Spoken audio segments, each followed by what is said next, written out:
SoundCloud music.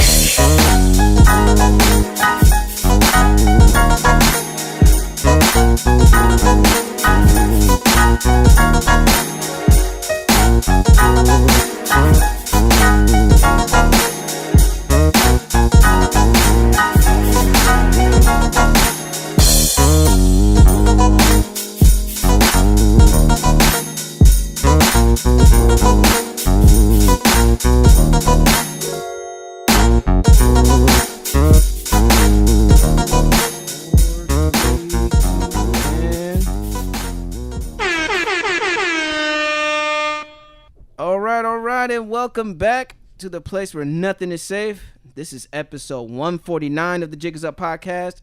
And you know me, I'm your host, yours Marco, and I'm with... It's your guy, M Easy. It's your girl, Miss Nessa, a.k.a. Blasian Mommy. Oh, shit. Kmart's not here. Sorry, guys, for Kmart fans. Hopefully we'll catch him next week. But for those or the ones that are here, how you guys doing? How you guys feeling? Chilling. Chilling? I'm feeling good now. How was your St. Patrick's Day weekend? Did you guys partake in any cultural appropriation? That's a negative. I hit the Shamrock block party. There you go. How was that? A bunch of white people dancing around, drunk. Sounds about white. Yeah. It's about white. Sounds about white. Well, there's going to be a lot of whiteness going on in this episode. But beforehand, the streets want to know what we've been vibing to this week.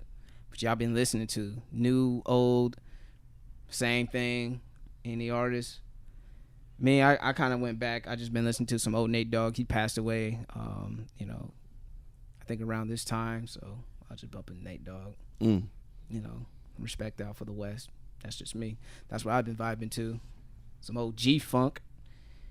I've been playing artist called Lucky Day. I don't know if I said that last episode, but artist named Lucky Day. He has a song called Rosamo. He has other songs too, like Concentrate and a few others I'm not going to name because I'm going to save them for my other What's News. Not playing. Oh, okay. Hey. He got some joint stuff. Gotta save it for the... What about you, Ness? Have you been vibing? Yeah, still on that old shit. Like I said, I've been listening to like the 90s vibe, early 2000s. Vibing out to that. And then today I was just on some Drake shit. But not the slow sad shit like the like Nice for What, In My Feelings, even though I'm not in my feelings. All the women anthem Drake, the selfie video songs. Yeah, pretty much. When you see us on our snaps and just fucking like Fancy and Nice for What, all the uplifting. Fancy, huh? Yeah, all the uplifting ones. Yeah, and it's funny because that was me. I don't know why. Like I felt really good this morning. I went to the gym down here. I went to 3 different gyms today, which the last part I'm going to mention later when we speak on R&B only. But I did my little 45-minute session out here. Then I went to Crunch and I did my little I did HIIT cardio and then did some yoga and then went to 24 to hit the sauna. So I was just on one today. I started off good. So on my way to work, I started bumping. I was like singing and dancing, and I'm sure people like driving by are probably like, "What the fuck is this bitch on right now?" But I was like, "I'm high on life right now. Leave me be." So that's what's up. Yeah, that's good, man. Keeping the vibes going on. So that's what we've been vibing to. So yeah, nothing much. I mean, we kind of young old people, so so you're gonna probably hear a lot of old shit from me. But, yeah, I'm gonna start doing one old, one new. One old, one new. Okay. Yeah, I'm gonna mention one new and one old. Okay. You know what? I think I should try that too. I should be out there looking for new artists to breathe new life because there's nothing like discovering new music, Yeah. And you put your homies on. You're like, yo, this is dope. Like, let's keep this shit going. Like, dude, like I remember the first time I actually started listening to Anderson .Paak back in 2016 when I first listened to Malibu. That was like a breath of fresh air to me. And ever since I went back on the discography, listened to, was that Venice? And then also the No Worries collaboration album with him and Knowledge. Yeah. Yes, Lord. Smooth like a motherfucker. Suede on the inside. Candy paint. I ain't got to tell you what the rims look like. I'm gripping wood like a motherfucker. Whoop. Oh, sorry, really quick. And also, I know it's funny and it's weird, but I also was listening to the few songs that I have left that I could find, which I still need you for that. Some old necessity shit, actually. Now that you bring it up, You wanna play it? You wanna play it on the show? Not tonight, but maybe rate her bars like you leave that for the Patreon. Oh yeah, we can leave that for the Patreon. Okay, we can do that. Yeah. One of the songs though, like I totally forgot about this song, and this song was so West Coastish. That's why I was like, whoa. And this was gonna me be walking to it. Shit, probably. What? Yeah, it was hella West Coast. Like I'll let you guys hear it later, and then Patreon. Do you have like a hook for it? No, I wasn't on the hook. I was a feature on the song. Oh, you was a feature. Mm-hmm. So did you do a 16 or a 32? 16. 16 bars. To those of you that don't know, I used to be part of a little duo with my little sis, and we used to. We didn't use the term rappers. We were lyrical storytellers, but we was spitting back in the day. I was listening to some of the shit, and I'm like, damn, like did I really say that? Okay, that's tight. Okay, little Nessa got bars. Don't say art because okay. So shout outs to Activated. Okay.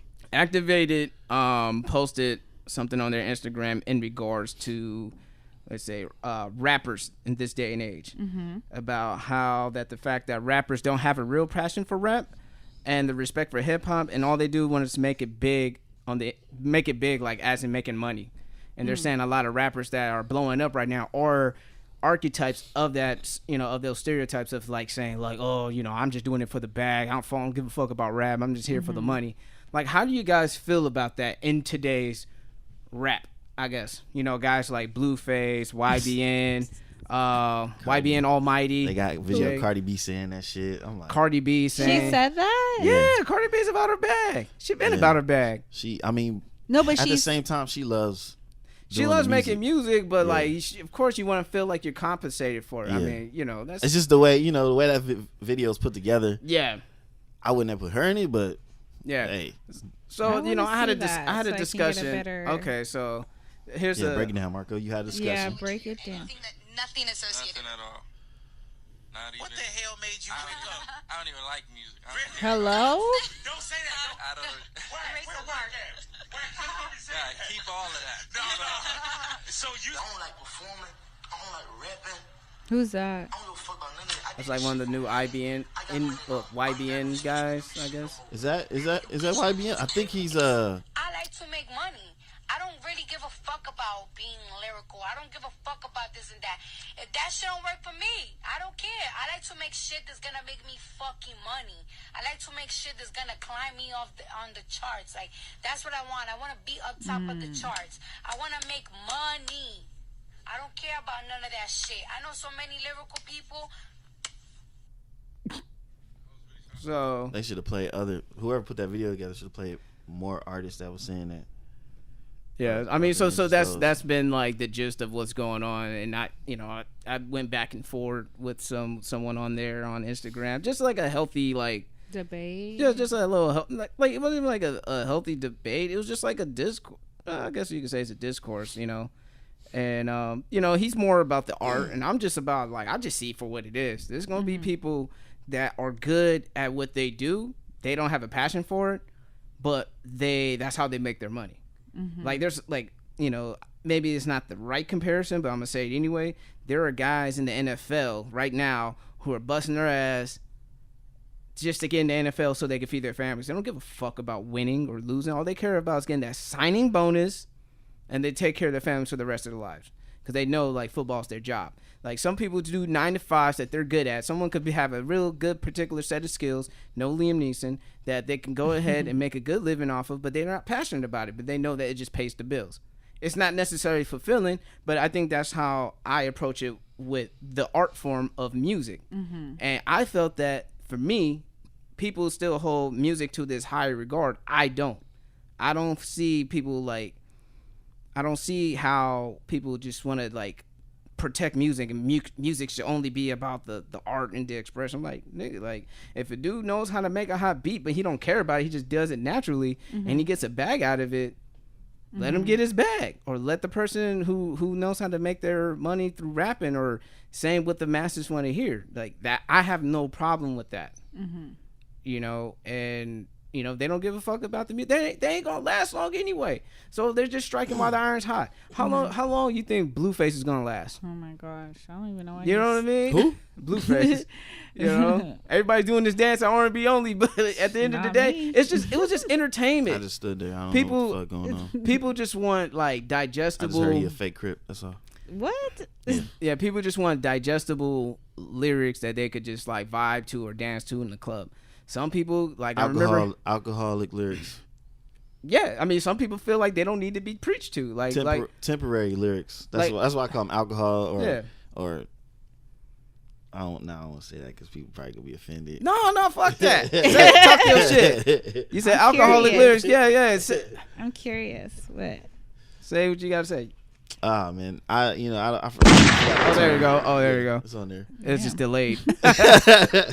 I shot the gun off and it came out delayed. D. Damn. 357's jam. Not playing.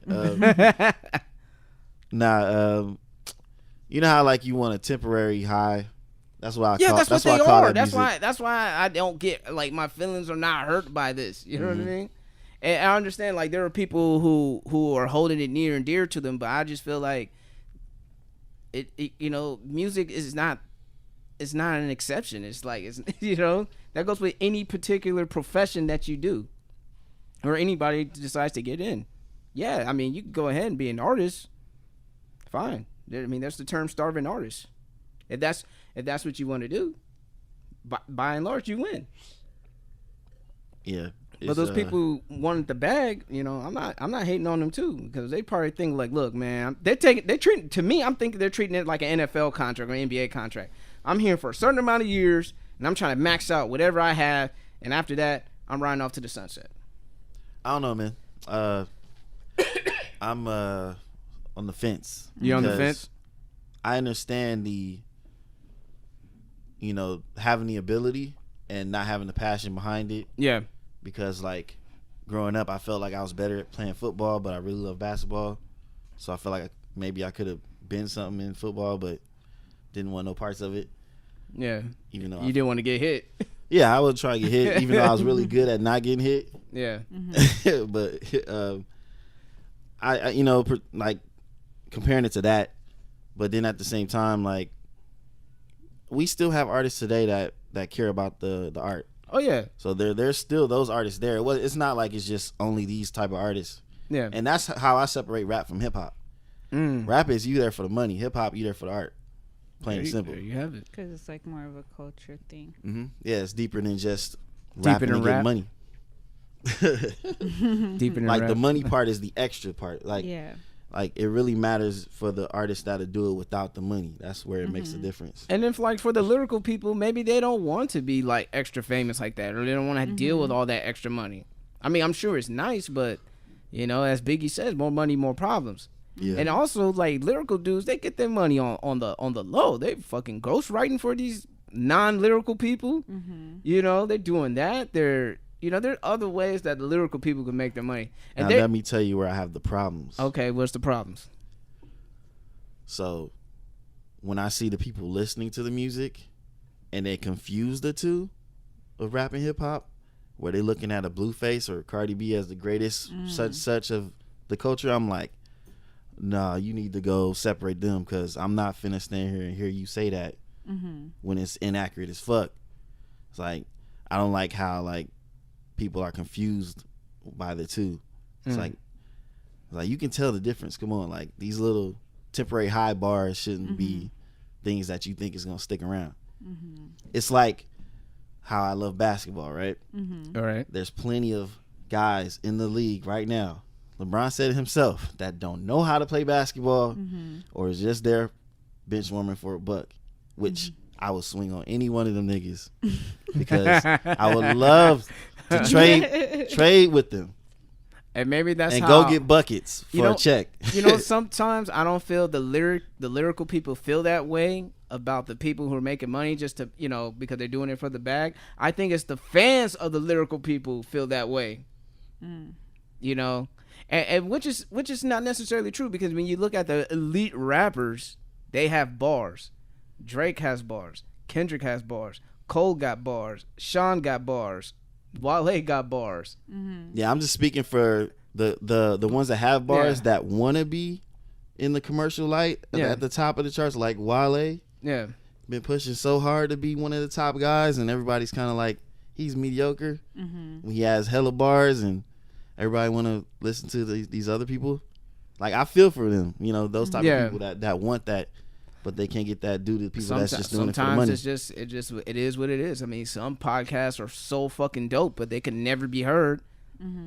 And there are some podcasts you think like, what the fuck makes them so dope? Yeah. Like, they seem hella extra basic. No offense to anybody out there. I mean, I'm pretty sure as creators, we all feel that way about a certain, whoever's platform they feel about, But, I mean, that's just how it is. If you find a way to hit the masses a certain way at a certain time, and it just blows up, it's just how the game rolls, man. Yeah, that's why I spoke on both sides, because I understand the other side of having the ability to do something that you don't have your heart in. Yeah. But you see, like, it could make some money from it, or give you the type of living you're looking for. Yeah. And you just use it to your advantage. Do you know who knows that too? Escorts. You think their heart is in it? No. I'm not gonna say all of them. I'm not gonna say all of them. Some people actually really Some enjoy people it. really enjoy that shit. In most cases, they about that bag. Porn stars too. Yeah. See. Yeah. I mean, because I know, like, with us, like, for instance, with Necessity, like, okay, so at first when we started, rapping, it was more so like how it came about was we were listening to Ice Cream Paint Job. I almost called it our name, but Ice Cream Paint Job, and we were just like, actually, there's a more of a backstory, but I'll leave that for Patreon. But with this, it was like, man, this motherfucker, all he doing is talking about a car. Like, this is really, like, that's all he's doing. So we flipped it and was like, let's talk about our vaginas. I know it sounds crazy, but yes. So we made a song about our vaginas, and we called it Ice Cream Taste Job, and we used the beat and everything, and it was actually a pretty funny song. And we're very we're goofy as fuck. I think I heard it, and it's pretty good. You probably did hear it. But yeah, so we goofy as fuck. So it was like, not like we was serious on some like, oh, we trying to be some rappers, and it just ended up being a thing. And then it went from that to people actually reaching out in San Diego trying to work with us, and we was like, what? So then we started making songs with some rappers out here in San Diego, and then people were sending us beats, just all this stuff. And next thing you know, someone had compared us to Nicki Minaj, because that's when Nicki Minaj was barely starting to get popping. And I was so offended by it, because I was never a Nicki Minaj fan. I didn't dislike her, but I wasn't a fan. So I think I was more disrespected, because I'm like, hello, there's other people. There's Salt and Pepper. There's the what? I know, but back then Nicki Minaj was hard as fuck. Yo, I ain't gonna lie, that Dungeon Dragon nigga. Yeah, she did. Yo, that shit was kind of hard, nigga. She covered a Biggie song. I forget what it was called, but it was hard as fuck. I'm like, yo, if she keep rapping like this, nigga, there was one track. She was a guest. She was a feature on Jadakiss's mixtape, and I think that was around the time when Floyd was about to fight Shane Mosley. I forgot the name of that mixtape. The Champions Here, probably one of those volumes. And Nicki Minaj just straight rap bars, and I was like, yo, Nicki can fucking rap. Like, I gotta give it to her. Like, Nicki can rap. I mean, unfortunately, right now it looks like she's being dethroned by Cardi. Yeah, I don't know. I think it was just more so of a there's other female rappers. The B.I.G. song was Warning. Warning. Yeah. Yeah, we just felt like there's other rappers out there, and I mean, we wasn't rapping, we wasn't spitting like that, you know what I mean? So that's what we're just like, So then we decided we need to become more versatile, and we started talking about other shit. So, and like I said, that's why we started saying, okay, we're lyrical storytellers, because we told stories in our songs, and we were able to talk about pretty much any concept, with the exception of drugs, alcohol, gang, shit like that, because we would look stupid as fuck. Stupid. Because we don't live that life. We ain't trying to be no motherfucking like. Not trying to be in the industry. Nah, You gotta fake it till you make it. Nah, I'm good off that. All right. But with that, it was just more so like we did it. It became a passion on, actually talking about shit, not. Yeah, I used to post notes on my Facebook. It wasn't necessarily rapping. It was just, I guess, poems. I guess you want. Yeah, I guess. like spoken word. Not necessarily spoken word. They were like extra with it. Nah, mine's was more direct, like Drake's lyrics. More direct. Okay. All right. Well, speaking of Drake and the R&B side, what's y'all colors recap? You guys have fun? It was a fun night. It was a fun Yeah, it night. was cool, man. Yeah, man. It's cool, man. I had fun. I think this is probably the best experience with me and Olivia that night. I just wish I didn't pull up late. I came late. Oh man, it was fun. Fixing it was, my hair. It was good. Fuck my haircut up. It was getting turned. It was getting turned. Fun. And yeah, my ass was dancing, and my ass never really dances with anyone for the Yeah, I most was part. surprised. I was surprised I was too. like, who is she shit. dancing with? I was dancing with John B. What you mean? Oh my god. You was dancing with like who? Albie Shore. That shit was funny as fuck. That shit. He actually, now I think about it, he looked Jimmy like. Cozier. Nah, he not a R&B singer, Sometimes but he I looked love like her. fucking Klay Thompson. Any light skinned That's motherfucker, stupid. that was him last night or that night. Oh my That's gosh. hilarious. It was one person or two people That I you- danced with? Yeah. There was one person. Oh, two. Yeah, I did dance with two. That one was like. Y'all talking about the person. first one, right? Yeah, we talking about the first one. Yeah. Okay. Yeah. Jimmy Cozier. And it's just. She's was- all I got. Oh, It was man. funny because I have some stories, but I don't know. Y'all go ahead and talk. Oh, what? How you Right, gonna what's- say she got how you stories? gonna- Then go ahead. would Go you ahead. save it Well, up? no, huh? Were you saving it for something else? No, I was just gonna talk after you guys, and I don't know. I mean, I'm all ears. I was just, holding my girl before the countdown, doing a little nice slow two-step, The final countdown. just holding her, getting her little pecks on the cheek and On the her neck. neck. What? You was watching? No, you said I'm you just was being joking. hella gay. Yeah. Yeah. Y'all stupid, man. No Yeah, offense, I was because being gay with my that's what girlfriend. that's what he calls it was when being extra he's gay. being extra romantic. Yeah, That's what's up, man. That's what's up. all that good shit. My lady was on the stage spinning, so I Yeah. couldn't be extra romantic. Or extra Could be. gay. Maybe she was playing all them songs for you. That's that. Hey, she played one joint that I missed out on. I was like, fuck. Which Two one? Stepping Oh, by what's his name from Oceanside? John Gibbs. Gibbs. Yeah. Oh. I was like, yo, that's the joint right there. Yeah, shout outs to I saw it Oceanside after. Zone, John Gibbs. Yeah, That dude's dope. that's another joint I'm listening to. Y'all should go hear. It's pretty dope. Fellas, I'm gonna need some of you guys to work on your pickup lines. Pickup Ooh. lines. Hold on. Or don't use them shits. Oh, pickup lines. What and kind just of? try to like introduce yourself. You got some shots. You got some shots and some pickup lines. What pickup line was used on you? I don't even know if you want to call it that. So Okay, I so- guess your approach. Work on your Well, There you okay, go. work There you on, go. on his pitch. On yeah, his pitch. man. His pitch sale. To those of you that I know, we spoke about this a few times. This event is a pretty dope event. If you want to vibe out, just have a good time. All I'm saying, if you can't get a dance with one woman in this event, something's wrong with you. Hey man, hey. Mm, What if it's a? what if they what just if it's really trying to majority vibe couples? out? But it is, for the most part, it is majority. It's couple. majority couple, but there I'm are not some. gonna lie though. There's some single women out there straggling along, and Yeah.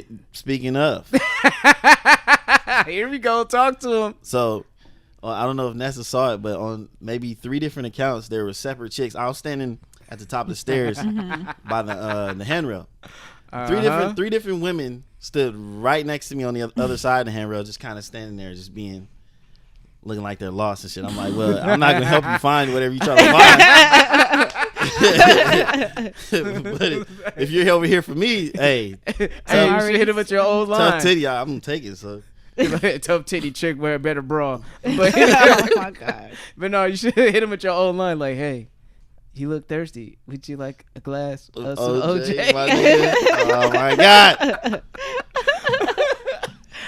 That shit's funny. Why are as we fuck. bringing that up? No, Oh my god. that was a terrible freestyle. That's when I didn't know how to freestyle for shit. That shit was hilarious, though. Oh my god.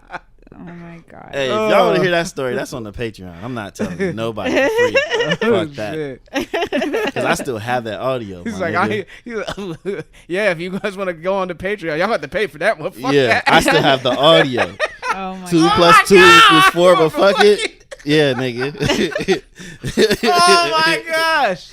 Marco had the best freestyle on there, hands down. I wasn't even rapping. I wasn't even rapping about shit. I was rapping about stupid shit. The fuck Hey, was I on? maybe that's an ability that you didn't know you had. You I can have no make some passion money for from it. it. Let's see if I make money from it. Get the You bag. was spitting earlier And- before and- the show started. Right. I thought we was in the booth for a second. Oh, Like, shit. where Big Tig at? That's stupid. Oh, in the man. basement. But before you get into your story, I do want to say this because I know, when Dan's wife came along, shout outs to Cupid. Cupid and Olivia are like thick as thieves when they're out and about together. So they leave me and Dan, being faithful black men, because Dan's black. Yep. Jamal. I back that 100%. Then you gotta say Jamal. That's and my then guy right Jamal. there. AKA Jamal. Shout outs to my guy, AKA Jamal, man. I fucks with him the long way. Pause. But no, like, they went to the bathroom, so like we're just, by ourselves and shit. Ladies, if you're with your man at R&B only, do not leave him unattended. These women out here, these single women are out here, they are vultures. Mm-hmm. They are there's R&B music being played. Dashe is doing the devil's work by playing this. Hey. She is not doing the devil's work. Yeah, well, she's doing God's work. She's It's doing subjective. God's work.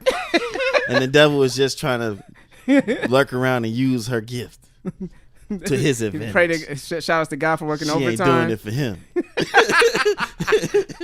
Well, the spirits are working overtime. There you go. You stupid. And you leave your man out there. I know he a strong, faithful black man. He don't cheat. But these girls out here, man, they don't give a fuck. Right. Not a single fuck. They trying to are snatch your nigga. Determined. They will snatch your nigga. You missing file, nigga. Look, they are determined to deter him. Ooh, bars.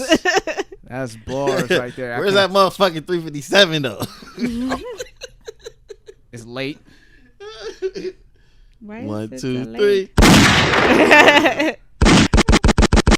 There we go. But yeah, ladies, y'all gotta be careful. Like, these women are vultures, man, and they will try to pick your dude up. I mean, not saying that we're dead and dying and they'll pick you up. Maybe I'll just say maybe like a hawk or a bald eagle. Those they do that too. Well, not when you're dead. They actually hunt when you're alive. They wait for you to die. Nah, not a bald eagle. They'll fucking grab your ass alive, nigga. I don't. You said vultures. A Though. vulture Yeah. will wait till you They'll die. circle you until you die. Yeah, that is a better analogy. Vultures, because when you leave and they circle around you. Oh, where your girl at? I don't see her. Right. R&B. We gonna circle they for got 5 minutes. They got alcohol in their system. And don't play like a bomb R&B music where you freak dance to, like no Genuine. Don't play Genuine Pony. Hey man, That that's my shit right there. you know what I'm saying? That's why I'm hearing all If the good she wasn't R&B songs. DJing at that time. See, when I was She listening, would have got it. Business. when I was listening to I'm hearing all the good songs. I'm talking to Dan like, damn, I wish my girl was here. Some damn good R&B songs going to waste. I know, And I right? just That's how I gotta felt. You felt that throughout the whole all night. time. I feel like that all night. You Like, felt the damn. whole time. Hey, but you know what? Do you know who played it right? And I have to give her a shout out. Shout outs to Nina. Nina was in a 3-foot radius from my guy Tim, aka SoCal. Hey, She was in sights, nigga. hey, that's what's up. He was in sights. She did not. I don't think she went to the bathroom, yo. She was like, I am not leaving my nigga by himself in this fucking vicinity at all. If I gotta go to the bathroom, no, we gotta go to the bathroom. Yep. She had it down to a science, my nigga. So shout out to Nina if she ever listened to this podcast. That was hilarious. Shout out to SoCal. Hey, Shout out man. to SoCal. You know what I mean? Gotta catch up with that guy soon. Yeah, we're gonna be paintballing soon. Really? Pause. Why is it pause worthy? Because I said balls. Oh my Balling. gosh, you Balls. clearly said balling, not Balls!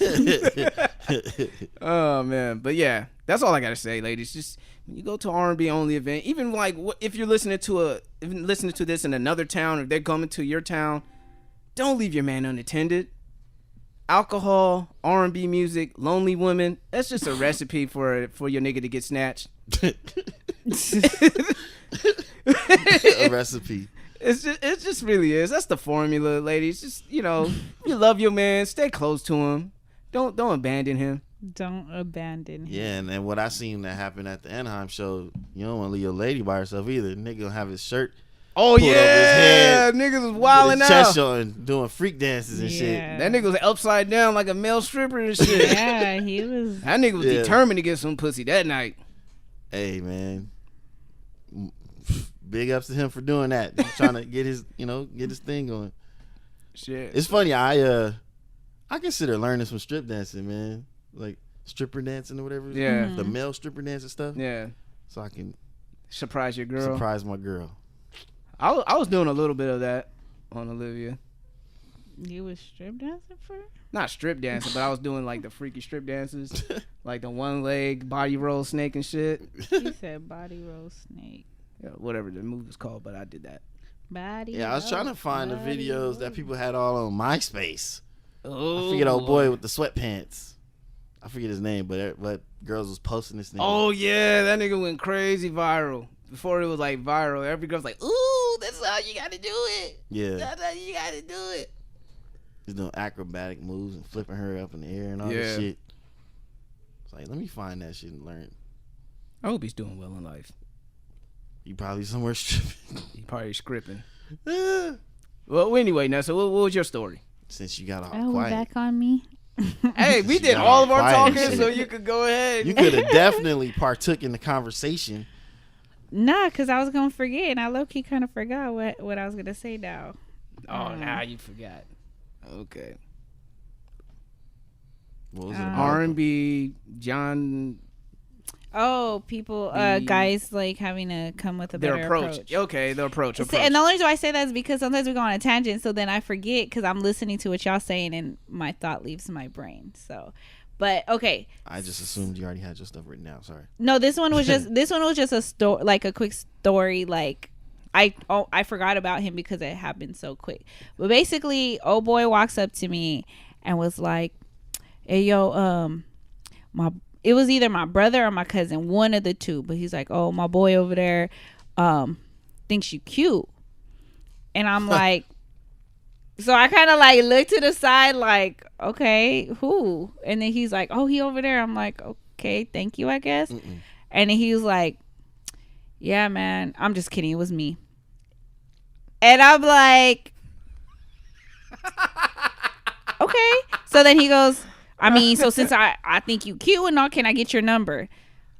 Yes, like no dialogue, nothing. It No went dialogue, from my just- boy, this is, my boy over there think you cute, to just kidding. It was like, psych, it was me, like what the fuck? And then, oh, can I get your number? So now I'm that like, you know it's me, can I get your number? like I was just like, I ain't even tell you my name yet. I ain't even get your name yet. nothing. Can I get your number though? nothing but wants the motherfucking digits. Niggas stop asking for numbers since social media blew up. I thought niggas was asking for Instagram accounts. Yeah. Motherfucker, Like that's what I heard. I mean, that's what I saw. Like, you know, IG. like, What's hey, your IG? what's your IG? So I could look at your pictures. Because think about it, you in the club, it's dark. You can't really make out, like, you gotta see what the lights are on. Mm-hmm. So where's the best place to go? Instagram. Yep. I think but so. that's where all the filters is at. Yeah, you know. Hey, Hey, Some of them slip up and do a natural post. yeah, A natural post. Mm-hmm. yeah. You know, like, this is me waking up. I woke up like this. No, you didn't. Stop lying. Nope. Take that foundation off. Take that filter off. Yeah, but that approach I've never in my life. In fact, I haven't really gotten someone hasn't hit on me in so long. I forgot what it felt like, at least in person. But that ain't it. That ain't it. That Chief. ain't it, Chief. That ain't it, Chief. I was So nobody's ever did that? that line, especially that. Mhm. No, I've never heard that before. That's crazy. Damn. I've never used it. That shit weird. I've actually had a girl use that on me Yeah. a long time ago. Like my friend. It was like high school though. My friend think you cute. Yeah. She wanted to know if you can give her your number. I'm like, I don't know what she look like. Point her out. I'm asking Point her out. asking for a friend. Yeah. Yeah. That's exactly what she said. Asking for a friend. I'm like, nigga, it's you. Like, I don't stop. see your friend or anywhere around here. Yeah. Don't Like, nah, you wanted my number. don't fuck around and find out your sister finding it in you. Or your cousin. Shout out to her though. That was funny. That was funny. Oh man. Motherfuckers is crazy. I think the pickup line I ever got hit up by a girl, and like oblivious me, was the "you look familiar." Yeah. I got that too. I Go got hit ahead, with the- finish up, and I got a story for that too. Lord Jesus. You look familiar. I got hit up with a "you look familiar," and I'm like, you sure? She's like, she was trying to give me hints. She was like, are you sure? Like, no, I never see you in my life. Marco. Yo, Okay, bye. Okay, bye. she probably looking at me like, stupid ass nigga. Hey, be like And those that. were like TJ days too. Oh my gosh. She's like, you look familiar for real. Like, I don't think I ever seen you. Yeah. Like, That's funny. if that was me and she was giving me the eyes like she knows she ain't knew who I was, then I'd be like, well, I don't think I know you, but my name is Mark. What is yours? You know, we can kind of go from there. Like, let me start with your name. Maybe that'll help jog my memory. Oh boy, I was fucking trash. I was trash. Couldn't pick up anything. Go ahead, Nessa, because I have something after you. All right, so I was gonna drop names, but I was like, Lord. let me be nice. So if they're listening, Nah, fuck that. Nice for what? Nice for what, huh? Nice for what? What? To these niggas? What? Yeah, you was listening to Drake earlier. You listened to Drake earlier. I was. But anyway, I'm not gonna say his name. He know who the fuck he is. Who is he? Y'all know who the fuck he is. I don't know who you talking about. Anyway, so I'm in line.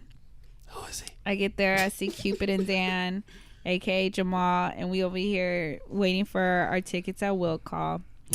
And I glance to my right and I see this tall, light-skinned motherfucker, and I'm like, hey, he looks familiar. And I was like, oh, hey, what's up? You know, so it's the homeboy. All I'm gonna say is he's been on this motherfucking show. Do your Googles. Your podcast Googles. So, anywho. That's not enough clues. It's not Musical good. chairs. Marco. Hey, nothing is safe, I guess. All right, so I was see about to say him. I'm keyboards. like, what's up? It's him and two of his boys. One of the boys is like, hey, and gives me a hug, and I'm sitting here giving him the, as the boys call it, extra church hug or Christian hug, whatever. I know who the fuck this dude is. And he's just like, you don't remember? Don't act like you don't know me. I be on your social media. I've been Girl. following you for Nigga said, over, "I you be on know, your social for a media." minute now. So I'm just like, damn, okay. So he tells me who it is. And I'm just like, oh, okay. Well, so I know of him because of his sister. So I fucks with his sister. So I said, okay. Then John B come up and he like, hey, and he's just like, you look familiar. So he hit me with that line. And I was like, oh, okay. And I was just like, maybe you see me on social media or something. And he was just like, he's like, I don't know, you look really familiar though. And I'm like, okay. So he gives me his name and I'm just like, nah, don't ring a bell. So the whole time I'm like, I don't know you. And then after that, I'm just like, oh, wait a minute, you do look familiar. And he was like, oh, I do. I was like, yeah, you John B, right? He fucking started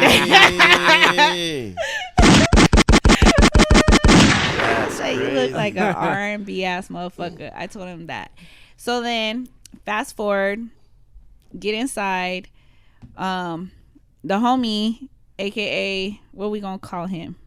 He's been on the show, and he said he would like to be on the show again. Oh, musical chairs? I don't want to embarrass him. Oh, this is an embarrassing story. Well, it's embarrassing, right? Would you say?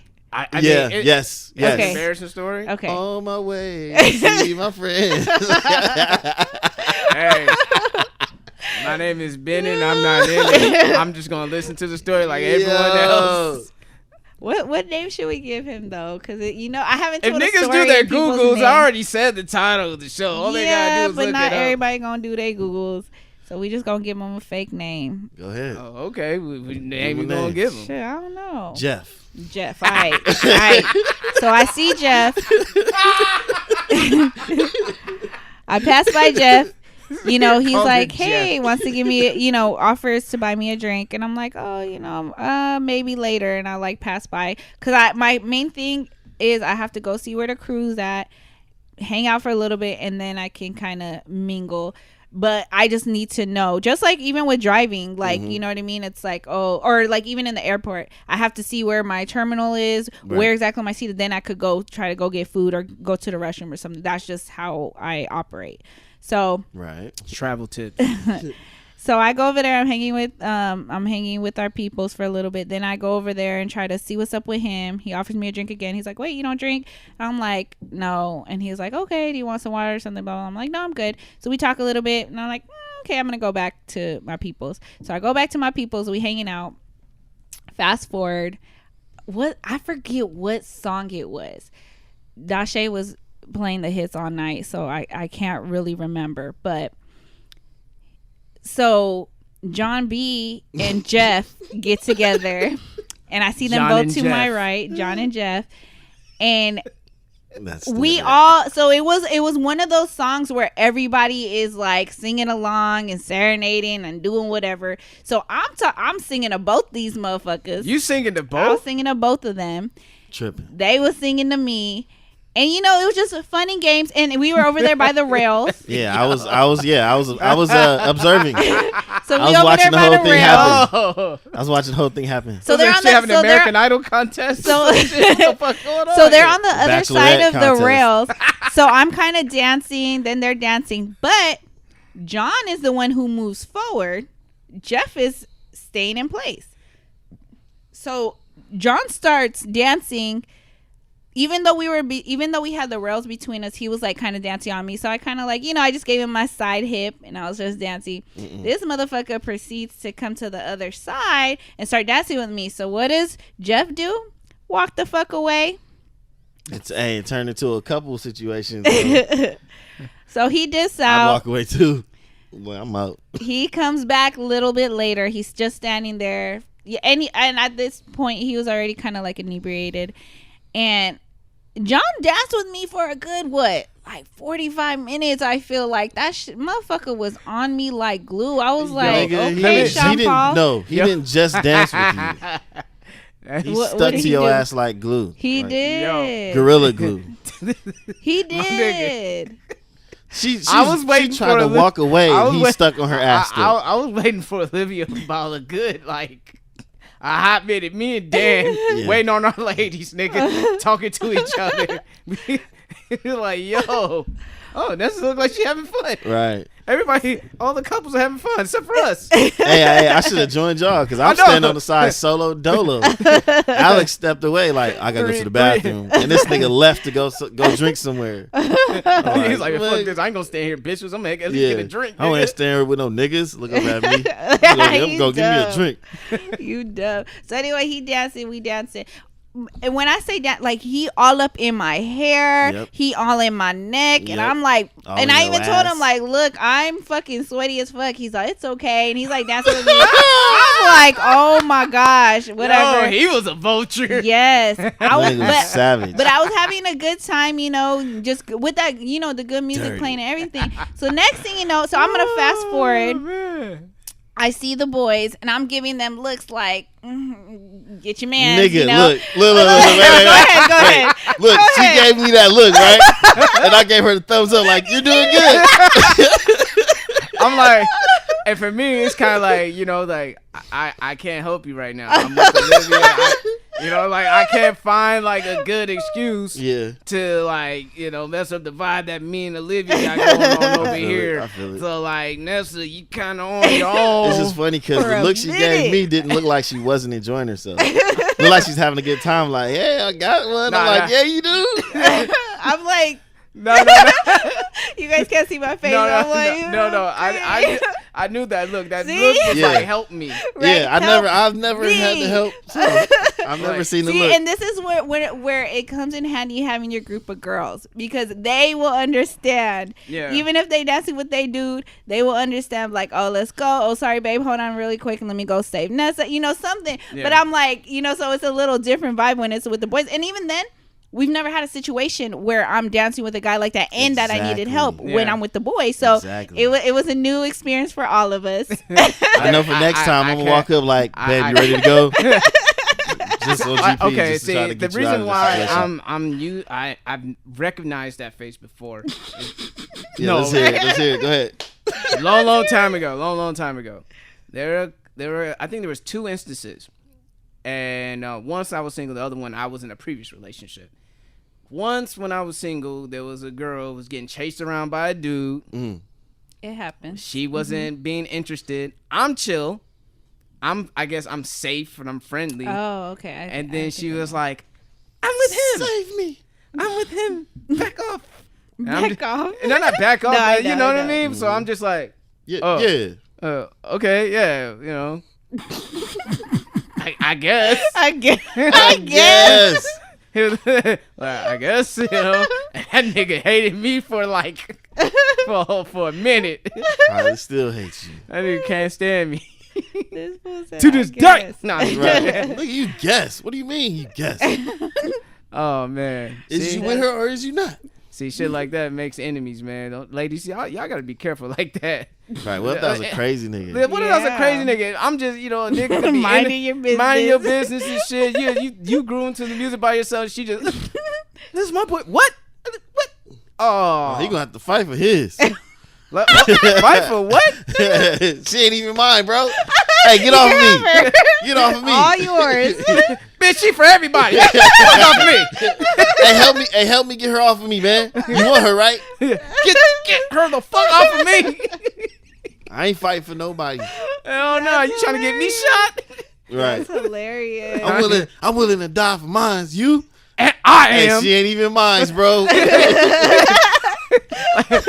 like that one video, the nigga from New York, Master Chief, I'm from Harlem, I'm Alpha Man, and I care for what's mine. Yeah. I'm about to die for this pussy. Oh my god. I'm with him. He said, I'm willing to die for this pussy. Are you? Because I am. I am. I wouldn't even let him finish. I was smoking that nigga, man. Yo, but I was off the tangent. That nigga was mad disrespectful. That nigga got on the bed, all his goons and shit around the bedroom, and then he said, "Fuck you and the kids." And yes, and his my God. kids. I'd have been like, all right, you gonna be the first dead nigga in here.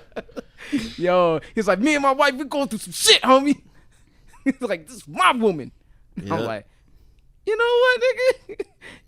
Hey, girl, y'all need to work this shit out. Oh my god. Y'all need some counseling? You know what? Yeah. Grab a chair. We get a table. We'll do our own red table talk in the fucking living room. Let's go. Dumb That's as fuck. stupid. Let's go. We That's gonna work through this. Girl, why you ain't telling me you was dating crazy ass niggas before me? See, Damn. So yeah, luckily the nigga wasn't crazy because I'm still here talking to you guys.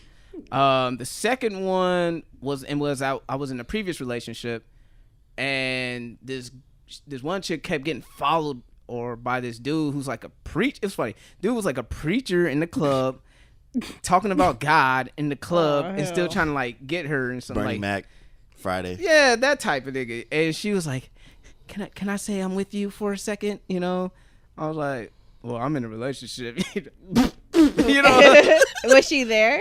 no, she showed up later, Oh. Her bad. and then she looked disappointed. And then, What? Don't say that. and then she looked disappointed. Like the girl who was pretending to say I was her boyfriend looked disappointed because she was like, oh, you actually do have a girlfriend. Oh. Oh. That'd be funny if she planned that whole shit out. Right. Act like you chasing me so I can get with him. Right? That would be Hey, funny as hell, some nigga. people do some shit like that. Yeah, so those are the two instances. So I could tell like when a woman's Let me in know if you trying to do that. That's a got you. I'll give you a I could heads tell like when a woman's in distress in the club situation. So that's how I noticed that. I mean, from experience. I've gotten that from other like women or homegirls or whatever, but Yeah. Nessa's just wasn't convincing. it wasn't convincing for me. But she she didn't do was enough. doing the nervous smile. I was looking for the hand to throw like or the little neck jerk or something. No, she just kind of smiled no, like she pinched me. oh see. Well, She you was pinched close me. enough to She pinch pinched him. my I'm all the arm. way I'm all the way away from the stairs and stuff, and she's just kind of looking she like pinched my arm. So I'm just like, oh, that's what you ready to go? Like being live and dang, Cupid, we're all about to leave. With like, you know. yeah. So that was the only way I could get her out of that situation. So, you know. Well, that's what's up, man. You know, the homie looking out, you know. Yeah. But like, you know, I've had I a could- situation where I had to tell two dudes. Uh-huh. They were both trying to get at the homegirl. And she just asked me, can you ask him to go? I'm like, hey, man, y'all got to get the fuck up out of here. Oh, my bad, bro. Both of them was like this. I'm thinking like they about to try to jump me. But I'm already like irritated about the night. I was like, I don't give a fuck. So I got to get the fuck up out of here, man. She ain't feeling y'all. Yeah. She ain't Oh, feeling y'all. sorry, bro. Sorry. My bad. It's like, all right. Yeah. Where we going? Where we going? He's like, you know, that shit's scary. Yeah, You know what I'm just saying? thinking 'Cause- about getting jumped and shit. Yeah, and, exactly. Like, Because niggas like them niggas, shooting they and shit. got Yeah. alcohol in their system. Testosterone's on an all-time high. They're in heat because they grinding on a girl's ass for a long time. They probably got the dick still hard, and you telling them to back away from you. So you actually talking to a wasn't- guy with a hard on in the club. I wasn't And being like, nice. I'm just saying. And I wasn't being nice either. And you was being I'm like, mean. y'all gotta get the fuck up out of here, man. Dude sitting there with a boat. Oh my bad, G. My bad. Oh my god. My bad. My bad. My bad. My bad. My bad, G. We about to leave. My bad. Oh, those are both your girls? I didn't know, man. Yeah, nigga. Yeah. Love triangle, nigga. Nigga poly like nigga. Yeah. And I ain't even Mormon, nigga. You are so freaking dumb.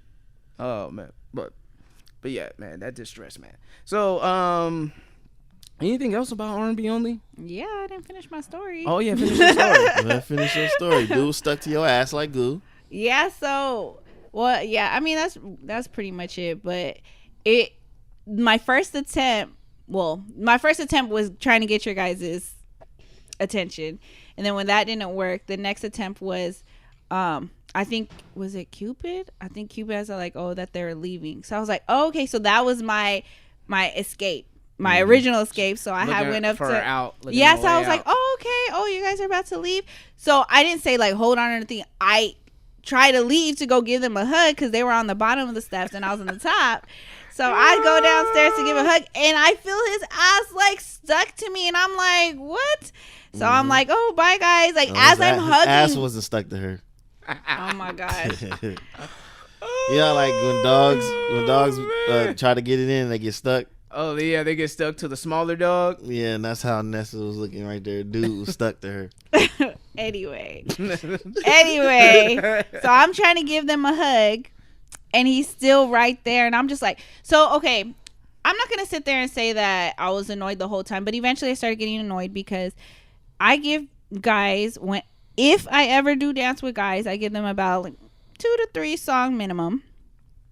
And it really depends on the vibe. Like, if he can at least dance, which he could, I was just like, okay, you know. But then it's one of those things where I'm there to vibe. I'm not there, like, I don't know, like, it's not like this is my man. You know what I mean? So it's like, I'm not here for this. Like, you know what I mean? I just want to vibe and have a good time. Like, I was tired of long day at work. I'm trying to hang out with the homies. Yeah, I was really trying to hang with the homies. So I was just like, okay, yeah, I guess, you know, he over here, you know, trying to show some attention. So I'm like, okay, I'll give him a little bit. And I was like, oh no, he's too much.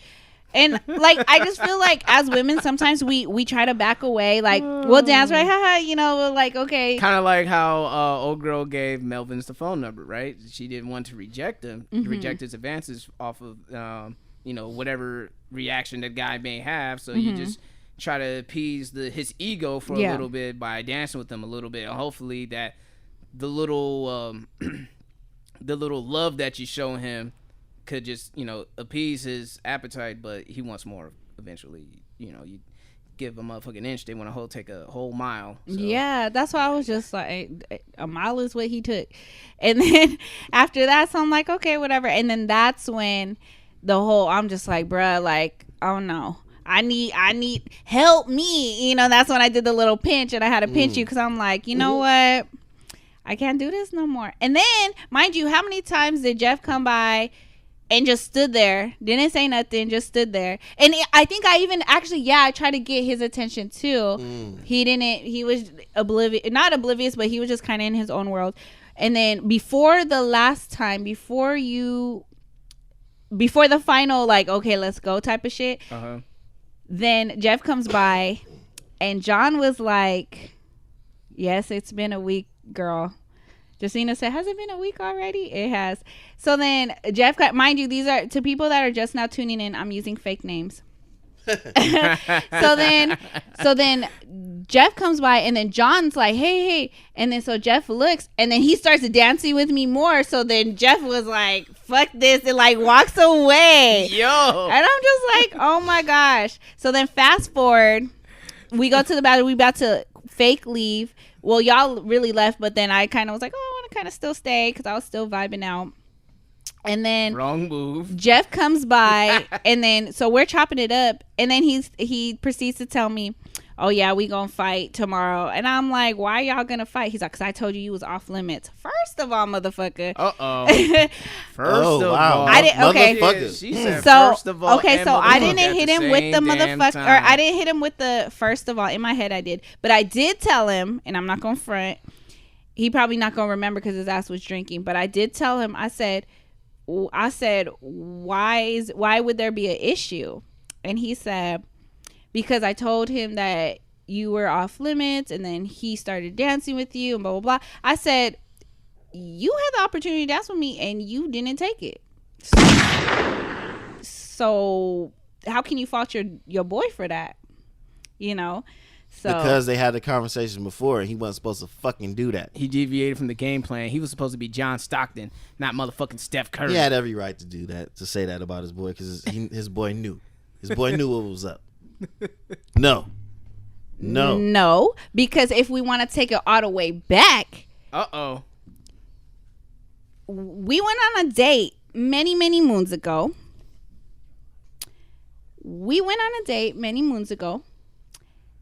Talked about having a second date. Didn't have a second date. Oh boy. A year later brings it back up, talking about, oh yeah, we never went on a second date. Yeah, so yo ass brought it back up. Still didn't take me on a second date. Then has the nerve a whole nother year later to get mad at your boy for dancing with me because you said I was off limits. To who? She getting spicy now. To who?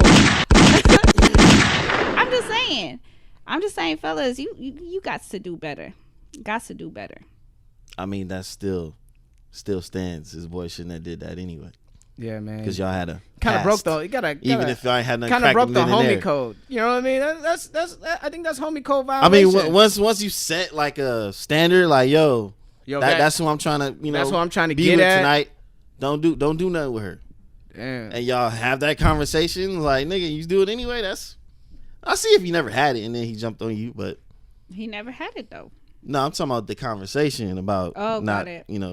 Yeah, no Yeah, honor. because y'all not together. Like, Yeah. No honor amongst thieves, as they say. and yeah, he didn't hit you back up because you be curving niggas. But Yeah. just saying.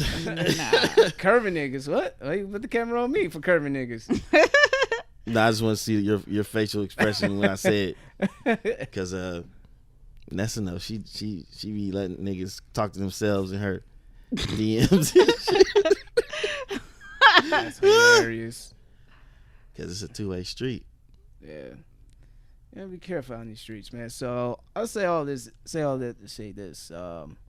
Ladies, you know, travel in packs. I can see the importance of why you guys travel in packs, because you know, your little distress signal is like, okay, this nigga's doing too much. Get me out of here, because you can't be hitting up homies that's like in a relationship, telling you to get out of there.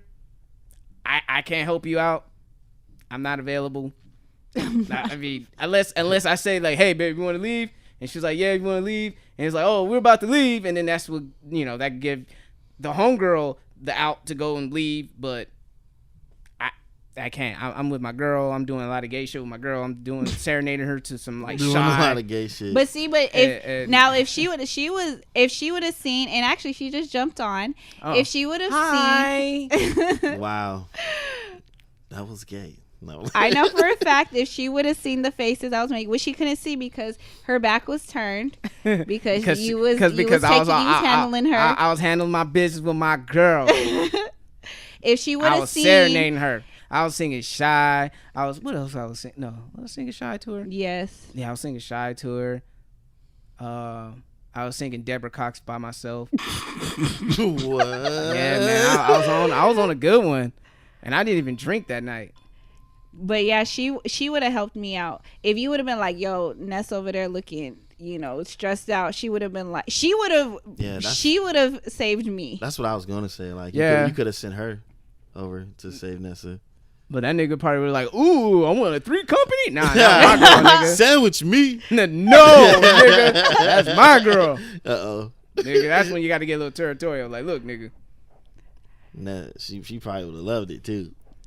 If Girl, she would have enjoyed that. If you would have seen me, hey Liv, if you were to see me give that look like I need to get out of here or help me while I was dancing with old boy, you would have saved me. She probably wouldn't have. She was too busy. What she say? She said she will save you?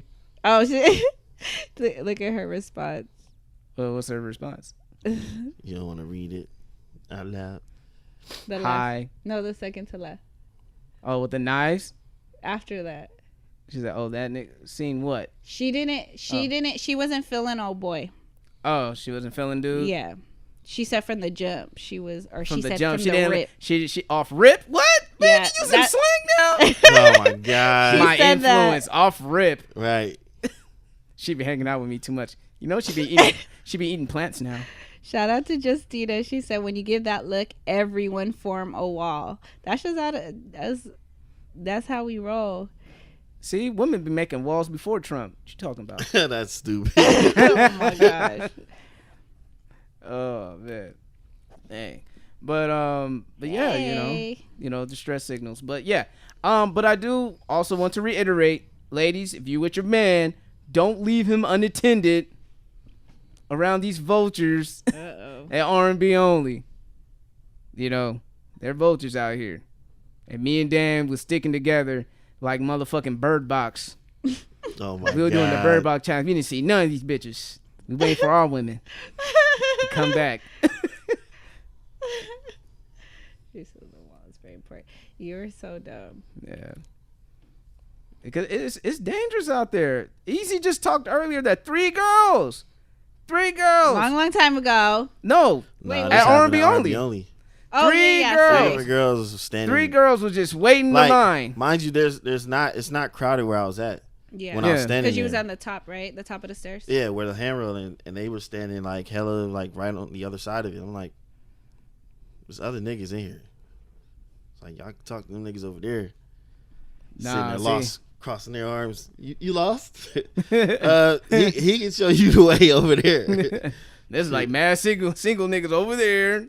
Shit, he look, like, yo, It was so funny. I could have Side- easily leaned over and like, she's good, huh? Yeah, my girlfriend. She's really good up there. Yeah, she's the DJ. Yeah. They probably looked at you, nigga, you wish. I know, right? Thinking that you doing a fake flex on him or some shit like that. He was like, For me, that's not even nothing to flex. It's like my girl doing her thing. I'm not the type to be like, yeah, that's my girl up there doing. That's to cheer her on, and to support her, but not for me to look good. You know what I'm saying? Gotcha. That's sucker shit. Agreed. I gotta have my own shit going. That's what's up. But yeah, man. Liv wants you to elaborate, but I don't know on what. What about? She said, "Why, Marcus? Elaborate." What about girls being vultures out there? Elaborate on what? Explain. Explained what? Elaborate on what, Liv? You got the floor. The floor is yours. Everybody wish her a happy birthday. Her birthday's tomorrow. Happy birthday to you. Yeah. She's aging like wine. She got a question? She said yes. Okay. What do you want To elaborate on? Even though I spoke on it probably earlier before the live happened, but we still got to get on these other subjects. Do. Well, meanwhile, let's keep it pushing until she responds. Yeah, let's keep it pushing what till you she doing? responds. What's up with that Wi-Fi out there? You know that Wi-Fi. But R&B only was a blast. It was a lot of fun. Was. People dance, sing, did 90s dance moves. I was doing my sea walk in there and shit. Oh man, I think I saw the video. You saw the video? Oh, Yeah, but I wasn't around for everything. Yeah. So I had That to shit catch was the fun, video though. clips. Girls being vultures. Girls being vultures. It's self-explanatory. Ooh. You leave your man. Ladies leave their Be men. very careful with what you're about to say. Ladies leave their men unattended for a while, and he's just standing in one place. He's not moving around. He's just a sitting duck. And there are single women who probably like, I'll take that nigga. I will take that nigga right now. But no hesitation. You know, hey, shout out to my guy, Twan. He just joined the chat right now. You know, him and his wife, they've been together, and I'm pretty sure his wife didn't leave his side. At R&B only. She was.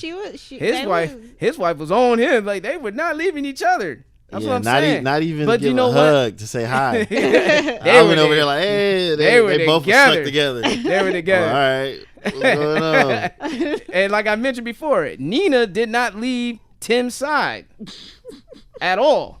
You know, and JC, it wasn't. I didn't get attacked by vultures. I did not get attacked by vultures. I'm just saying. I got circled. You could feel it I in got the air of getting circled around. You could feel it in the air. If you're not naive. And like I said, me and Dan stuck together. Like, you know what?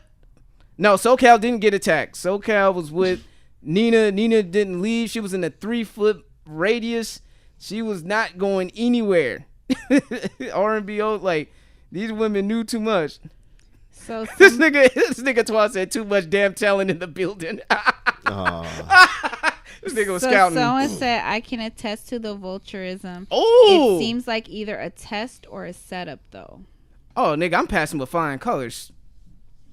I mean, I'm sitting my ass still right here, and I'm just gonna be doing the little Jay-Z head nod and shit, like, to the music, and that's it. Yeah, I'll be in the club like this. Look, my ACT scores was perfect because I acted accordingly. You stupid. And my SAT scores worked because I sat my ass in one spot and didn't do nothing. Exactly. Oh my gosh. And then when I was funny because we were in the what's that, the lounge area, and we were talking about black men don't cheat. And then this random dude came up in the group. He was like, "Yeah, black men don't cheat. That's right." See, Black men don't cheat. See, it's a movement out here for black men in San Diego. Black men don't cheat. For all my black men out there, y'all don't cheat. You know what I mean? Because She hold our ladies down. Rookies fail regularly. Rookies fail regularly. I'm a fucking seasoned vet. Yeah, veterans don't. I'm a veteran. Even as a rookie, I had an awesome rookie year. I went all pro. What the fuck you mean, nigga? Hello? Nigga, I got drafted and went all pro. Rookie of the year. And I went all pro. What the fuck you mean? First team. First team All American, all that shit. Nigga, what the fuck you mean? Liv said there was swingers there. There were swingers there? How do you know? Yeah. Huh? How does she Huh? know? How do you know? Because I didn't even know there was swingers there. How do you know there was swingers there, Liv? Huh? Huh? She said she said I left Marco's side many times. Yeah. That's why we having this conversation. Yeah. She left me. You told him to watch what he said. You just said it. She left me so many times. And who am I to know that some nigga will try to like block her and get in her way and try and dance with her and on her way to the damn bathroom? Huh? Mm-hmm. So that's trust on both sides, baby. Ooh. Huh? How you like Got that? him. How about that? It's trust on both sides. I need that 357 or that Draco Yeah. right now. You know what I'm Shit. saying? I'm doing this one-handed and shit. Oh, man. Yo, Twan said, what do swingers look like? how you know what swingers look like? Straight up. She just put they was, and then she put the eyeball emojis. They was. Look who? Who? Explain, Lucy. Hey, Explain. you got some explaining to do. You I got mean, some hey, explaining to So, do. I mean, like I said, when we went out together for New Year's, I had a feeling that whoever she made friends with in the bathroom with their husband, I had a swingerish type of vibe with them. But that's a whole nother story. But I swear, like, me and my girl go out, homie, like, I guess, hey. y'all, it comes off y'all. It just like it oozes or something like Uh-huh. that a little bit. But you know what? I was there with my girl. I had a lot of fun. I was serenading her. I was being romantic. Oh, she said us. Us? Us? Like the movie? Like the scary movie? Yep. Like the scary movie? Yep. She's talking about y'all. Oh, us? Oh, there was swingers in there, and you saying us? Baby, She's you talking about y'all. She said yes. Laugh out loud. She said y'all some swingers. Jungle gym buddies. Jungle gym. Hey, apparently it's two light skinned people, Twan. The because beige couple. The beige couple. We're swingers, I guess. That's crazy, man. She said us. That's funny. She said. I got She five said on. she said we look light skinned and naive. We look like prey. That's what we look like. They look. I swear, like maybe they look at us as prey because we're like light skinned and shit. Especially her. This is my girl's. Especially her. This is my girl when she's out in public. Sometimes she could be like, I know I'm oblivious, but she is naive. Like, you know, she'd be like, She do be looking like that. Just met some friendly people. I just made friends in the bathroom. Everybody's nice. I just made a new friend. And then like she'll introduce me to her friend, and I could just look at her friend like, oh, she's about some shit. Right. She's like, oh, he's cute, girl. That's funny as hell. I'm giving y'all niggas way too much. Niggas on the live are like, what? Oh man, Chad is on here. Shout out to Chad. Hey, Chad. What up, Chad? Oh man. Oh shit. I'm running out of water.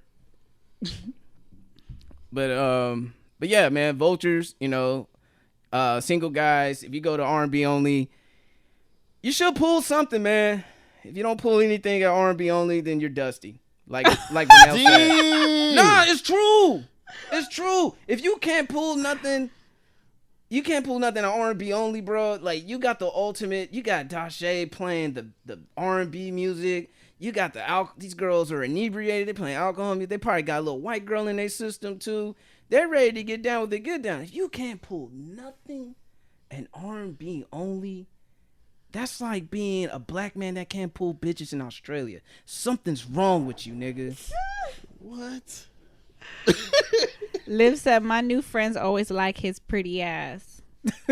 They some of them ain't your friend then. Shit. They his friends. They want to be. Demetrius said y'all light skinned freaks being wolves in sheep clothing. That's stupid.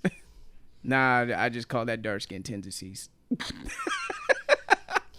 Oh man, that's what's up, man. Y'all fucking with us, man. We enjoy this, man. But yeah, man, we're gonna move it on to the Nothing is Safe segment. R&B only was a lot of fun. We just want to get this off the, get this out of the way, and here we go. All right, Nothing is Safe.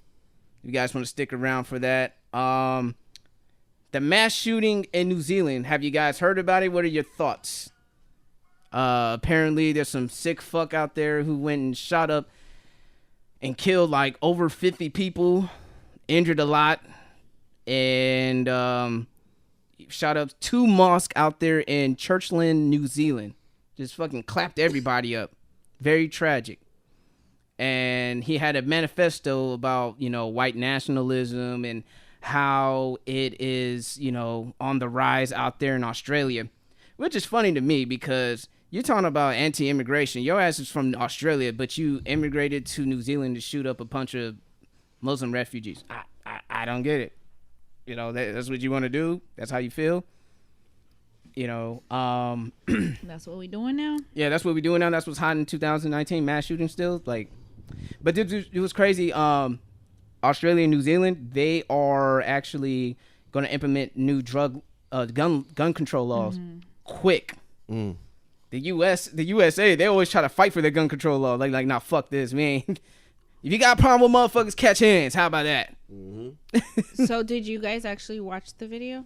I didn't watch the video. That is very sick. The dude put it on Facebook Live. No, I can't do that. That's sick, man.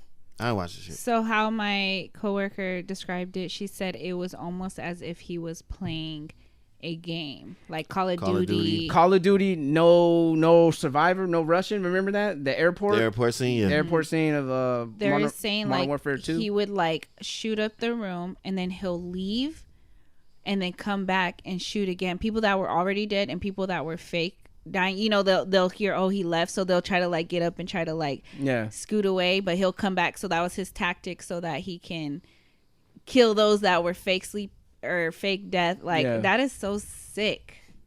It's disgusting. Yeah, the dude, and right now that he's in court and they blurred out his face and they blurred out the hand signal that he was doing some kind of little right supremacist shit. They asked Donald Trump, because he mentioned Donald Trump on the manifesto, how Donald Trump has inspired the movement for white nationalists, and Donald Trump kind of he tried to make light of it. He was saying white nationalists are just a small group of people and it's you shouldn't be worried about them, kind of sweeping them under the rug. But it's white nationalists are on the rise, and that type of rhetoric is look at Emizi's face. It's kind of brush him off, and it's wait, you brush that off, but you make it a big thing about kneeling in the NFL? Kneeling about the NFL, the wall, and because people are dying when you kneel. Yeah. So I wonder if there's a Muslim NFL player at all. So I wonder if there's a Muslim NFL player who's gonna kneel during the national anthem in memory of the people who got massacred. Are people gonna get mad about that too? It's when is it gonna stop? I don't know. This whole notion of white supremacy is crazy. It's getting people in their feelings to get up and shoot innocent people for no apparent reason. And why is this fucker even getting trial? Why is he even getting trial? Just get him the fuck out of here. Give him the chair. Just get him the fuck out of here. He has no value for human life. No value. So why should we value his? I know people say an eye for an eye make the world blind, but shit. Some motherfuckers need to be blind. The eye of an eye make the world blind. That's the case, then ignorance is bliss. Yeah, he's just guilty. Now he's complaining. He's saying insane. Nah, you're very sane, homie. You're very sane enough to go ahead, put it on live stream, have a manifesto, and have writings on your clips and the whole gun. It's like, saying a whole bunch of white supremacist type shit. Can't even talk too much about it because it's not the best of the news. And I do have my condolences out there to everyone who passed away, all the people who've been injured through the tragic event. And shout outs to Egg Boy for egging the senator who was placing the blame on the placing the blame on the Muslim refugees that's coming into New Zealand and was that New Zealand and Australia. And the crazy thing about it, me and Olivia, we're planning on going to Australia. It's not too far from Bali. I think it's like 3 hours away or something. Yeah, they're like, and I'll get in a couple of comments, Antoine said, because the system is designed to protect white, even the judicial system, which is true, man. And, it was made for them. And I don't care what they say. Like, it's like, no, it's made for everybody. No, it isn't. No, it everybody isn't. who. Right, we following shit that was made at the time where we wasn't included. Yeah. The USA won't do gun control because they feel like we all need our guns. I'll just say this, man. If you really got, and the thing is, if you take guns away, other things will happen. People will get in cars and run people over. People will do mass stabbing. So, like, how do you can't stop violence. If people got their hate across, they're going to get their hate across regardless. But at least take the guns away from them doing mass destruction like that. What else I had to say about that? Nothing much, but I have a more funner side of the nothing to say segment. If you guys want to go ahead and talk about that. Yeah. All right. Let's go ahead and leave this one alone. All right. Operation Varsity Blues. Have you guys heard of that? Mm-hmm. Well, not that term. We technically have, but I don't know if they have. Yeah.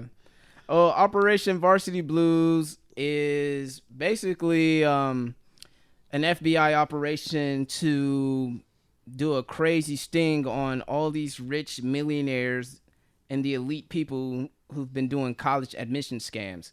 So let's say if I was a privileged millionaire with lots of money to blow, and my kid wants to go to a dream school of their choice, let's say like a USC, and they don't have the GPA, the fucking extracurricular activities, nor the motherfucking test scores to go to USC, but I could go ahead and bribe them to get my kid in there.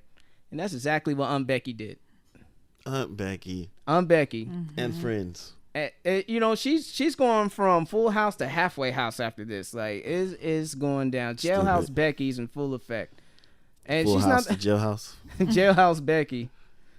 And a lot of celebs are into this, and which is sad to me because I remember there was a young black kid who had like scholarships up the wazoo, and he got accepted to like every Ivy League school, and there was some bitter TV analyst talking about, oh my gosh, why don't you just choose a school? Like she was so bitter about it, but like that kid fucking earned that. You know what I mean? Mm-hmm. The kid earned the right. He had the grades, he had the SAT scores. He earned that shit. And it's so sad that when people, like when black people or people of color, Asians, Hispanics, they go to a prestigious school, and then, some of these white folks hit them up with the, how did you get here? Mm-hmm. Did you get here by affirmative action? Mm. Huh? Did you get here by affirmative action? Sounded like Jared Taylor. The white nationalist named Jared Taylor. I think everybody got here about affirmative action. Affirmative action has been affecting the white man so much, but I'm just gonna negate the fact that motherfucking Aunt Becky got her daughter in USC for free, not for free, for millions of dollars, and plenty of other rich white people have got their kids into all the schools in there. But now these schools are actually kicking these rich ass kids out. Okay. Did they say, like, how did they figure out that they were doing this? I don't know. Something had to be not being added up, because how are you going to go to a school that you're ill-equipped for? Mm-hmm. Like, you can't handle the workload. You can't handle the curriculums. Like, something was going to give. And, it just lets you know, like, people say white privilege doesn't exist. Like, nigga, I just seen it in full effect. Like you got think about it. George W. Bush got into Yale or Harvard. No, I think he got into Harvard with a 700 SAT score. Let that sink in. Like a 700, 750 SAT score. What? Yeah. George W. Bush got in there. I mean, No. and it sucks, man, because like there are kids who Skull and Bones. Yeah, there are kids who bust their ass, study their asses off to get into these prestigious schools that they hoped and dreamed for. But them rich ass kids, man, they ain't gotta worry about that shit. I just feel like, what is the point if you already don't understand the material, and not even just being lazy, or maybe being lazy because you know mommy and daddy got the funds for you. Like, why? You know, I know obviously they're doing it for the name because of this college that they're going to, but then it's like they're not going to pass. If you couldn't pass fucking high school, what makes you Like think? motherfucker, Like, I'm so motherfucker trying to like, confused. yo, I want to go to I want to go to Stanford with a 2.1 GPA with a 630 SAT score. Fuck out of here. But my dad is mad rich, so he could get me in. Or do you know what's another thing? The other scam was they will find someone who's really dumb smart and pay them to take the test for them, or correct their answers after they taking the test. Like, it was big. The shit was like a big fucking scam to get their kids in. I'm like, yo, Hey, why man. don't you just Shout out to the homie Derrick Rose. Oh, how he got into school? Yeah, allegedly somebody else took the test for and him some people to get into Memphis. Some student in Georgetown did some fake Photoshop to make them look like they were like a part of a tennis team. They get an athletic scholarship and shit. Never played tennis your fucking life, but you going to school with a tennis scholarship. That's fucking crazy. Like, what happened? What's wrong with going to like a dope ass community college? Half the cost for each unit, and you're mad rich, so you know your parents ain't gonna just string you out like that. Some rich parents like, look, you live on we'll make you look like you're living on your own. I'll just rent you your apartment. I'll pay for the rent. Mm-hmm. Yeah, and that's another thing. Becky's daughter, she's a YouTube influencer. She does like makeup and shit. So she already got millions of followers on YouTube. So why would she need to go to college? She's making money like that. Like, it's honestly like, it's the parents' dream. It's not it's the parents bragging rights, saying, my daughter. Like, no, if I was like that, and I know my son my son or my daughter didn't care about college like that, I'm like, well, you're gonna own your own business. You're gonna be an entrepreneur. You're gonna do something. Mm-hmm. You know. Mm-hmm. You know, like, your ass ain't gonna be in my house. I'll give you a little, like, here's 50 grand, nigga. Do something, start a business, something. You know, because you don't need a degree to be a business owner. Nope. But you do need a degree to work for a business owner. Mm-hmm. Bars. That's funny. Oh, man. Yeah, and I'm like, how are y'all millionaires and y'all not, like, if you spend that much money just for bragging rights? Dude, you just what? Never know. And you know what? Like, you know, shout out to my Asians. Asians will fucking whip their kids for bragging rights. You know what I mean? They'll make sure, like, if you had a B in an Asian household, you were frowned upon. You were frowned upon. That's what they cared about. Asians have more pride on, like, their kids earning those college scholarships and shit like that. White folks like, nah, we'll just buy them. Mm-hmm. It's the American way. They'll be disappointed in their child, but they'll still buy them through school. But think about it. It's like the American way. If you can't achieve it through hard-earned work, you just buy for it, right? So, like, for guys, if you can't genetically go hit the gym and get ripped or big the way you want to, you take steroids. Ladies, if you want the fucking body that you always wanted to and you don't feel like doing squats, what you do? You get ass surgery. This is America. We look for shortcuts all the time. It's America. It's the American way. And the Asians are the ones fighting affirmative action in Harvard?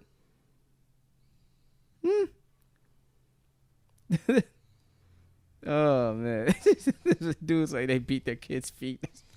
That's stupid. Oh, man.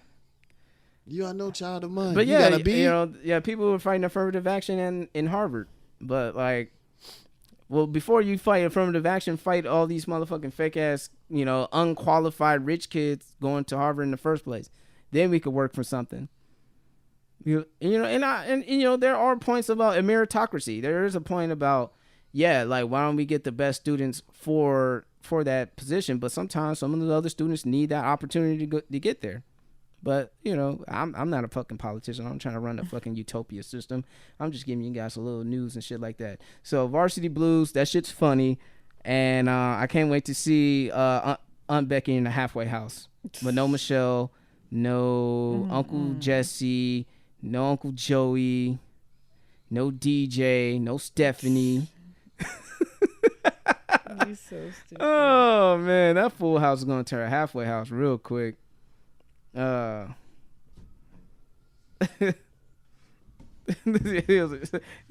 that's why have you ever had someone slap the bottom of your feet? No. Yeah. Oh yeah. Yeah, in my sleep. In your sleep. Yeah. Got caught slipping, huh? Yep. It was extra comfortable too. Damn. My mom came in the room swinging. She hit the bottom of my feet first. I'm like, what the fuck? What'd I do? Oh man, that was hilarious.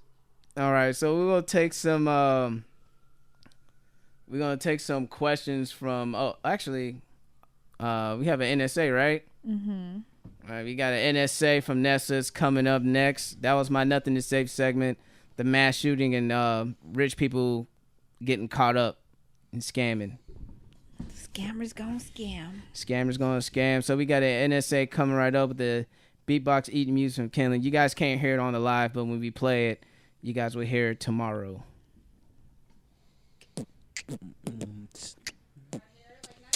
Damn, son, where do you find this? This the Jiggers Up podcast with Nessa's Service Master.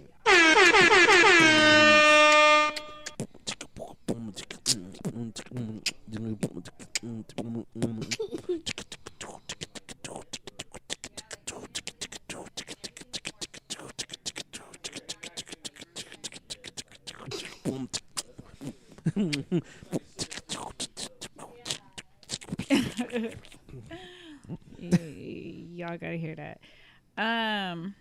What's up, y'all?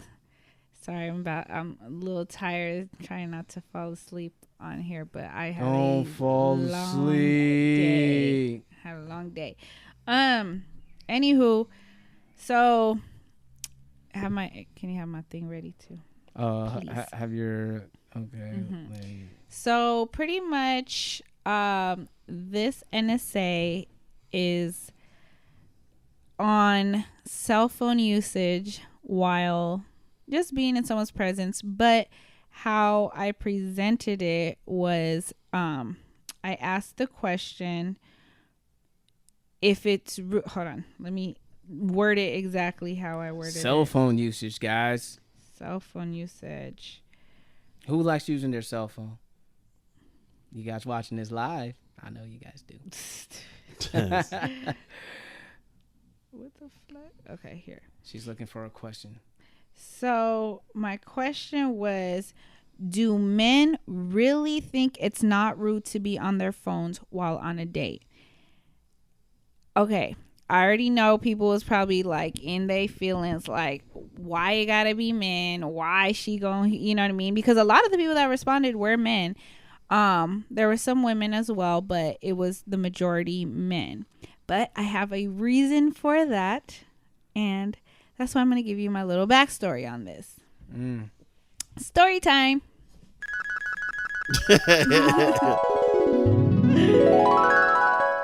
Okay, so my girl had hit me up today, actually. My girl hit me up this morning, and she was just like, hey, I'm just here to vent. And I'm like, okay, what's up? Talk to me. So she was talking about an instant that had happened and it being I don't want to say reoccurring, but it happened again. So she gave me the backstory, which was her man took her, or they weren't supposed to celebrate Valentine's Day because they had other stuff coming up. I don't want to give too much information because like this is my girl, so I don't want to put it out there. But something important was coming up, so they decided they weren't going to celebrate Valentine's Day. They then ended up celebrating because he hits her up and was like, hey, babe, when you get off work, go straight to this spot. I'll meet you there. So she's just like, okay. Ends up being a restaurant. He did the whole shebang, right?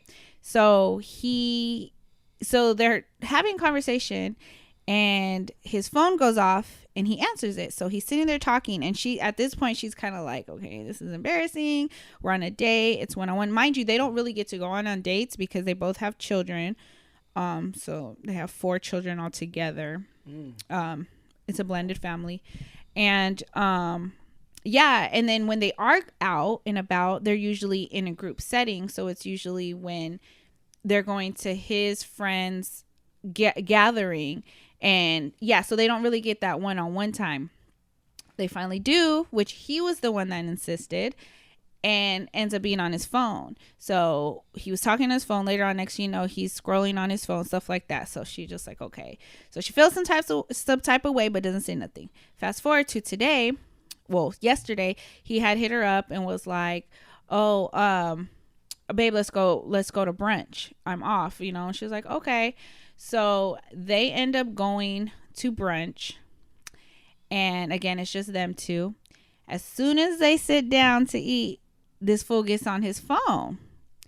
So you done fucked up now, nigga. Yeah. So so of course this is like, it's not like it just happened. Like this has happened before and it's happening now. And not only that, right when we sit down. So she said it was more so a feeling of embarrassment. Like obviously what's on the phone is more important than me, or is more more interested in me. So she's just like, not feeling it. So she tries to like kind of make light of it. JC just said he's checking up on his other girls. You better not be. I wish a motherfucker would. I wish a motherfucker would. Ooh, spicy. This one I don't play about. That's my girl. She don't play that shit. I don't play that shit, man. She don't play that shit. Motherfuckers. So anyway. All the other girls, she don't give a shit about. No, that's not that. Shut up. Anyway, so then she tries to like say she doesn't want to approach it right away, so she's just like, oh, okay, I forgot exactly what she had said to him, but he was just like, okay. So he kind of puts his phone down. She probably said, nice phone. So then she goes and tells him like, oh, have you seen the trailer to Us? Mind you, we was talking about Us, the from Jordan Peele, right? So she asked him if he's seen the trailer yet, and he said no. What is it about? So she was trying to explain it, and then he was just like, oh, so let me look it up. So he looks up the trailer, and obviously he's on his phone. But so she's like, okay, it's cool. I'm not tripping because we're both watching this trailer together. Mm-hmm. So he said, okay, based off of this trailer, I don't really understand what the movie is about. Let me do my research. So he's researching. So she's like, okay, still on his phone, but whatever. So that was that. So then he puts after they see that, puts his phone down. They get their food, try to start having a conversation. All of a sudden, he's on his phone again. And he's on his damn phone again. Yeah, he's on his phone. And then he's into politics. So she was just like, oh, he's probably on Twitter. So I don't politics know what he was Twitter on. is woo, I don't know what he was on. But she was just like, well, why are you on your phone? She's just like, that low key is kind of disrespectful because I'm trying to, have quality time with you and you on your phone. He said, no, babe, I'm keeping up with politics. She's like, oh, that's funny because that looks like a baseball player on your screen. Right? I didn't know they were into politics. I didn't know that had anything to do with politics. So then I didn't know Manny Machado cared about the wall after his $300 million contract. So she's going in and so she's trying to be quiet, she's trying to be polite, but at this point she's looking around and they're in an establishment with mainly white folks and they looking at them, you know what I mean? And they, obviously they're a younger couple, they're ethnic, they just kind of like younger looking. Couple, are we talking about 20s or 30s, but everybody else around them were older. Okay, so are they talking about early 30s, mid 30s, or late 30s? Both. It's one's on the end of the spectrum, one's on the early 30s and the other one's like towards the end of the 30s. The male is on the end, the girl is on the beginning of the 30s. Okay. But as far as the people around them, it's older white folks. Okay. So okay, they're still young. Yeah. Okay, I get it. I get it. what you Yeah. mean. So she's looking embarrassed because people are, and the majority of people are couples. Like, this is a brunch. Everyone's like couples. They're sitting there eating, and she's like, she can feel like eyes at her, staring at her. Number one, because obviously they're black and everybody else isn't. But she's like, she also felt a sense of embarrassment. Like, we're sitting here, there's food here, and he's not even eating. I'm eating while he's playing on his phone. And if he's not texting, he's like talking on the phone. And it's like, so I don't know. So then when she finally said something about it, he made it seem like she was tripping. And I, after listening to her and then having experiences of my own, and this is not just being on a date or being with my man or being with, whether it be that or being with like the homie, like chilling. Like I came to the conclusion that I feel like some guys really don't see this as an issue. Sometimes men reach for their phone out of compulsion. It's because they're so used to just grabbing their phone. I know I'm not perfect. I'm going to be perfectly honest with it. Sometimes I just pick up my phone out of habit. Maybe it's just the fact that I like to get on my phone, the fact that I'm a podcaster, and sometimes I'm always looking for something to talk about. So when you out on a date, do you think that's acceptable? No, it's not acceptable. I'll tell you, it's not acceptable, but I do it. You know what I'm saying? Like, call me a hypocrite, but the thing is, I'm being honest with you guys. Mm-hmm. So that's why in a couple of episodes I said sometimes it's just best to leave your phone in the car. Yep. Put it somewhere in the car. She has the phone. Tough titty. Just go ahead and just thug it out with no phone. And mind you, it's okay to like snap your food. We all do it, snap our food or do like a little selfie or a ussy. But when it comes to actually quality time and you're not even, it has nothing to do with the other person when you're scrolling aimlessly on your phone or Shots fired. Let me hear it. Hold up. Here you go. Y'all can't hear it, but y'all hear it tomorrow. It's reacting late. Hello? Low. So you're killing my vibe. So whether you're doing that, answering a text message or on the phone, like, I just feel like if it's supposed to be quality time, that's what it should be. Quality time. Your phone. I feel like people nowadays, they lack that communication skill, that one-on-one vibe. And it's not even just, and this is in all aspects, like even group outings, you know what I mean? Oh, sorry, let me say, speaking of group outings, so she brought up a point, okay, that when they do go out, they've only been together twice, like that she can think of recently, where they went on a date. Other times they're in a group setting with his friends. So she said, why is it that when you are, or we're at these group parties, you don't have your phone out? And his response was, because there's a lot of people there, so I have to keep, so he has to not entertain them, but they're there so that he has to converse with them. So she's like, oh, so when it's a group setting, you have to entertain these folks, but when it's just me and you, I don't matter, basically. Yeah, she's jumping to well, conclusions. I mean, this is as what, far as her, she not matter. This is what JC said. This is his opinion. Let me hear JC. He said, if you're dating and they're on the phone, they're not really interested. No, they're married. Still pointing newly case. married. Maybe he doesn't find her that interesting to put the phone down. And maybe that's it's what it maybe is. it's not anything to do with her. He's just distracted. So let me ask you this, because when you're out on a date, you said that you're a victim, or not a victim. You've done that too. So you mean to tell me, and I'm putting you on blast right now. Based off of his comment, Marco, when you're on a date, when you're scrolling aimlessly, so you mean to tell me that Liv is not interesting? Based off of his comment. There are some moments where I feel there's drive between us, and I would try to like either scroll just to get my mind like to think of something new or something funny to get back into the swing of things. Mm-hmm. That's just me. Just like one of those awkward moments, like, oh, yeah, it's quiet. Maybe I just scroll down, which I shouldn't do. Mm-hmm. I should just have, try to push conversation. So what she did a while ago, she bought. What up, Kiss?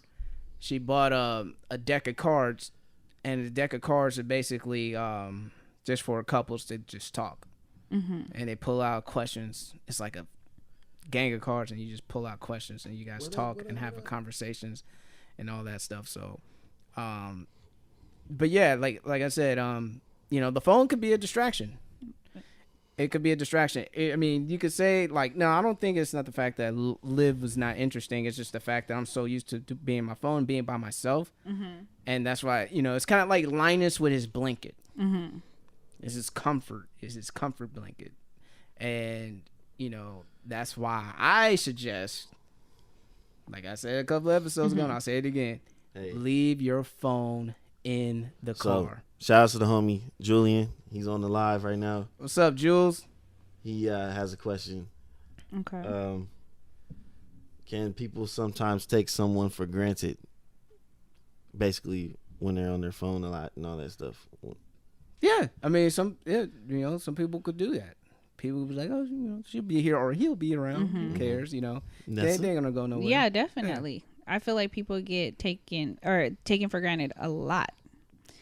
And so because I was gonna answer from my perspective, because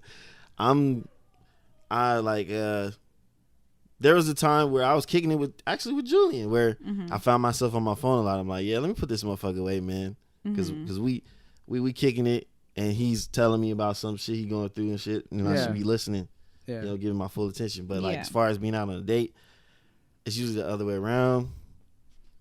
The other person's on the phone a lot, and I'm kind of like, I'm telling you, we kind of, we supposed to be kind of kicking it right now. She be putting content on the Instagram stories, man. So, but let me ask you this: so and she be hella on her phone, so I don't be all like, you don't care about me because you're on your phone all the time. I just know that's just. But if it's an issue and it was brought up, you like.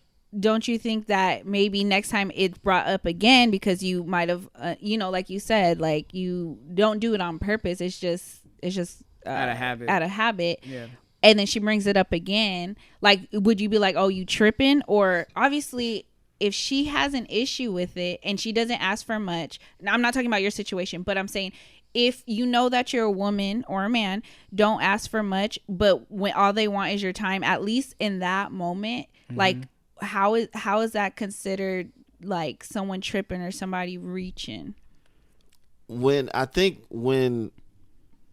things are said like, you don't care about me because you do that, that's where it looks like a person is tripping. But bringing it up like, hey, I would like your attention, is, I think it's just the way it's said, like what you said about her saying it that way. Like, it matters if it's all these group of people, but I don't care. I mean, I don't matter. Like, but can you get mad for her for saying that? Me personally, no, because that would be me saying that in the situation. So my question, but it has became an issue because I would have brought it up, and the other person would take it like I'm not doing it on purpose. I just naturally look at my phone a lot, so. That's all I can really say to that. I mean, and that's what I do too. I just naturally look at my phone. Like sometimes you be checking the time. Like think like ain't nothing. And sometimes you gotta remember, because it's the FOMO. If you're into social media. This is the second time I heard that today. I've never heard that shit in my life. This is the second time I heard that. Yeah, it's the FOMO of social media. Like fear of missing out, right? Fear of missing out. I've on never heard of that shit. Some like a funny, trendy topic, and you want to fire off and get your jokes off on the tweets, or you want to like go on the gram if like you see a funny story, and what's it? Oh, I ain't not naturally looking at nothing.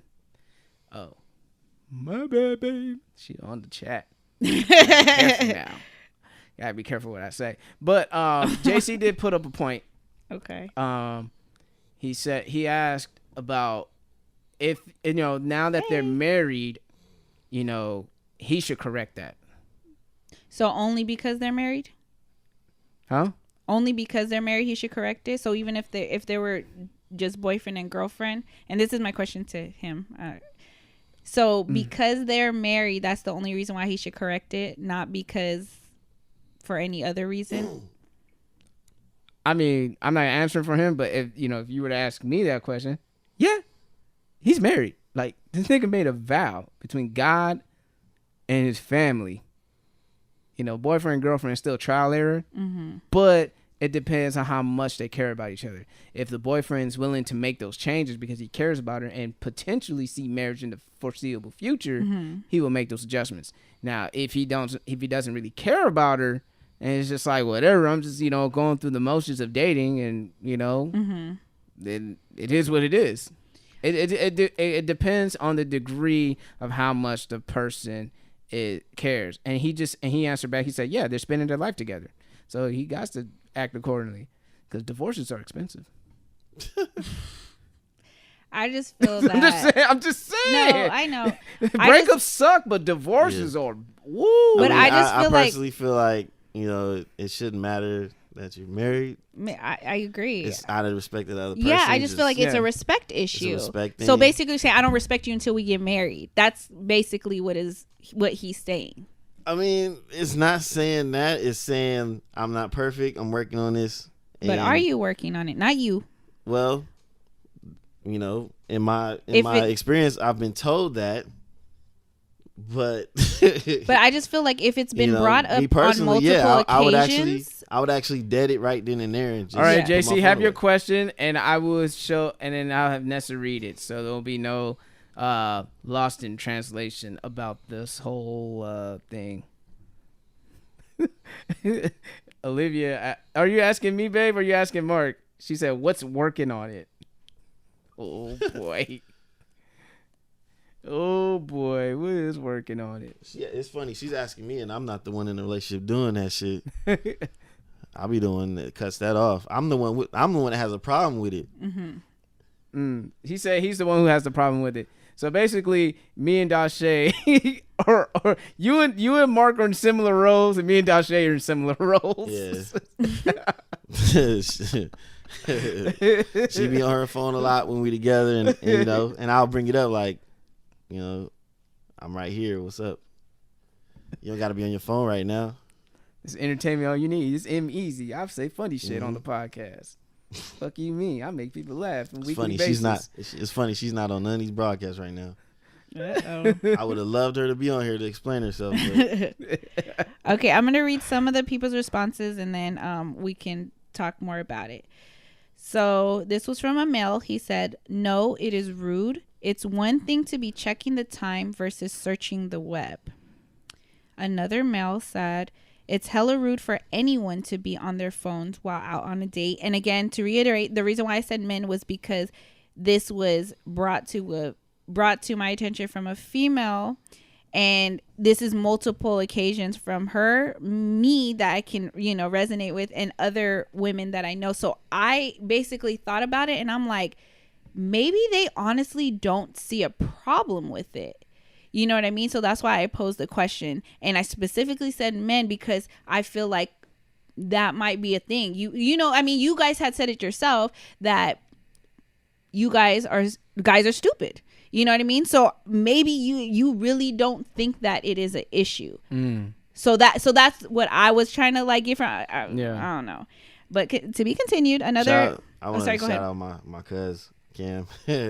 He's asking me to shout him out. What's going on?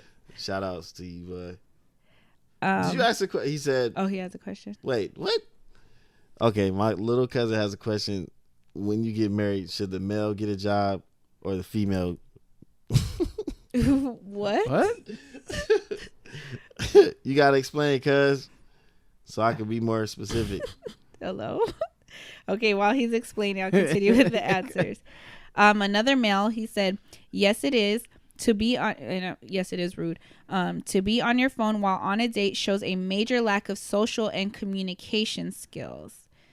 Another male said, "For me, it is rude. Vice versa. Unless it's an emergency, no texting or no answering the phone." Another male, "It's rude as fuck. I don't check it for anything. I'm focused on the date." Another male, and I'm saying males because I was surprised that, well, no, because it was geared towards the men, but I felt like it was more women that was gonna respond, like, you know what I mean? So that's why I was like, oh, okay. You better tell him, girl. Know your worth, queen. Stupid. We ain't putting up with this shit. Someone said it's extremely rude. Either they lack common decency or social skills. Oh shit. It could be a social skills because I'm such an introvert sometimes. Even though when I'm out, I just go to my phone and I'm such like, you know, it's just out of habit, like, you know. And then the introvert in me getting back to my comfort zone, which is my phone. And then a woman said, which shouldn't be like that. Yes, scrolling aimlessly. I know that. It's that funny response. too. As soon as he saw it, he was like, know. this sounds like, and I was like, ding, ding, ding, you're right. I know that response. You're right. Scrolling aimlessly. Because she says that to me, please. You just aimlessly scrolling. You don't even know what you're looking at. You just aimlessly scrolling. And I do aimlessly scroll. So someone said they don't fuck with you. So basically, Ouch. if not, Damn. they don't fuck with you. And then he said, laugh a lot, rude as fuck goes both ways. I'd assume you're not interested. Another person said, only the ones that are not into you. If I'm in my phone, it's because I no longer categorize you as someone I'm trying to build with. What? Whoa, that extreme? Damn, Yep. I really wish what's the name was on here. Someone said It's rude like, as do you agree? Shit. rude as fuck if anyone does it. And then someone responded, first of all, who's on a date with you? Oof. This was a male. Oh, mind you, these are all males for the most part. Then someone said, so this one male in particular said, it's not rude in my eyes, and I don't think it's rude if she's on hers. That's the one person that didn't think it was rude. What up, bro? So then after that, I decided to come up with a follow-up question. Because follow up. I was just like, you know, yes, we talk about dating and stuff, but oh shit, hold on. Oh yeah, this is no.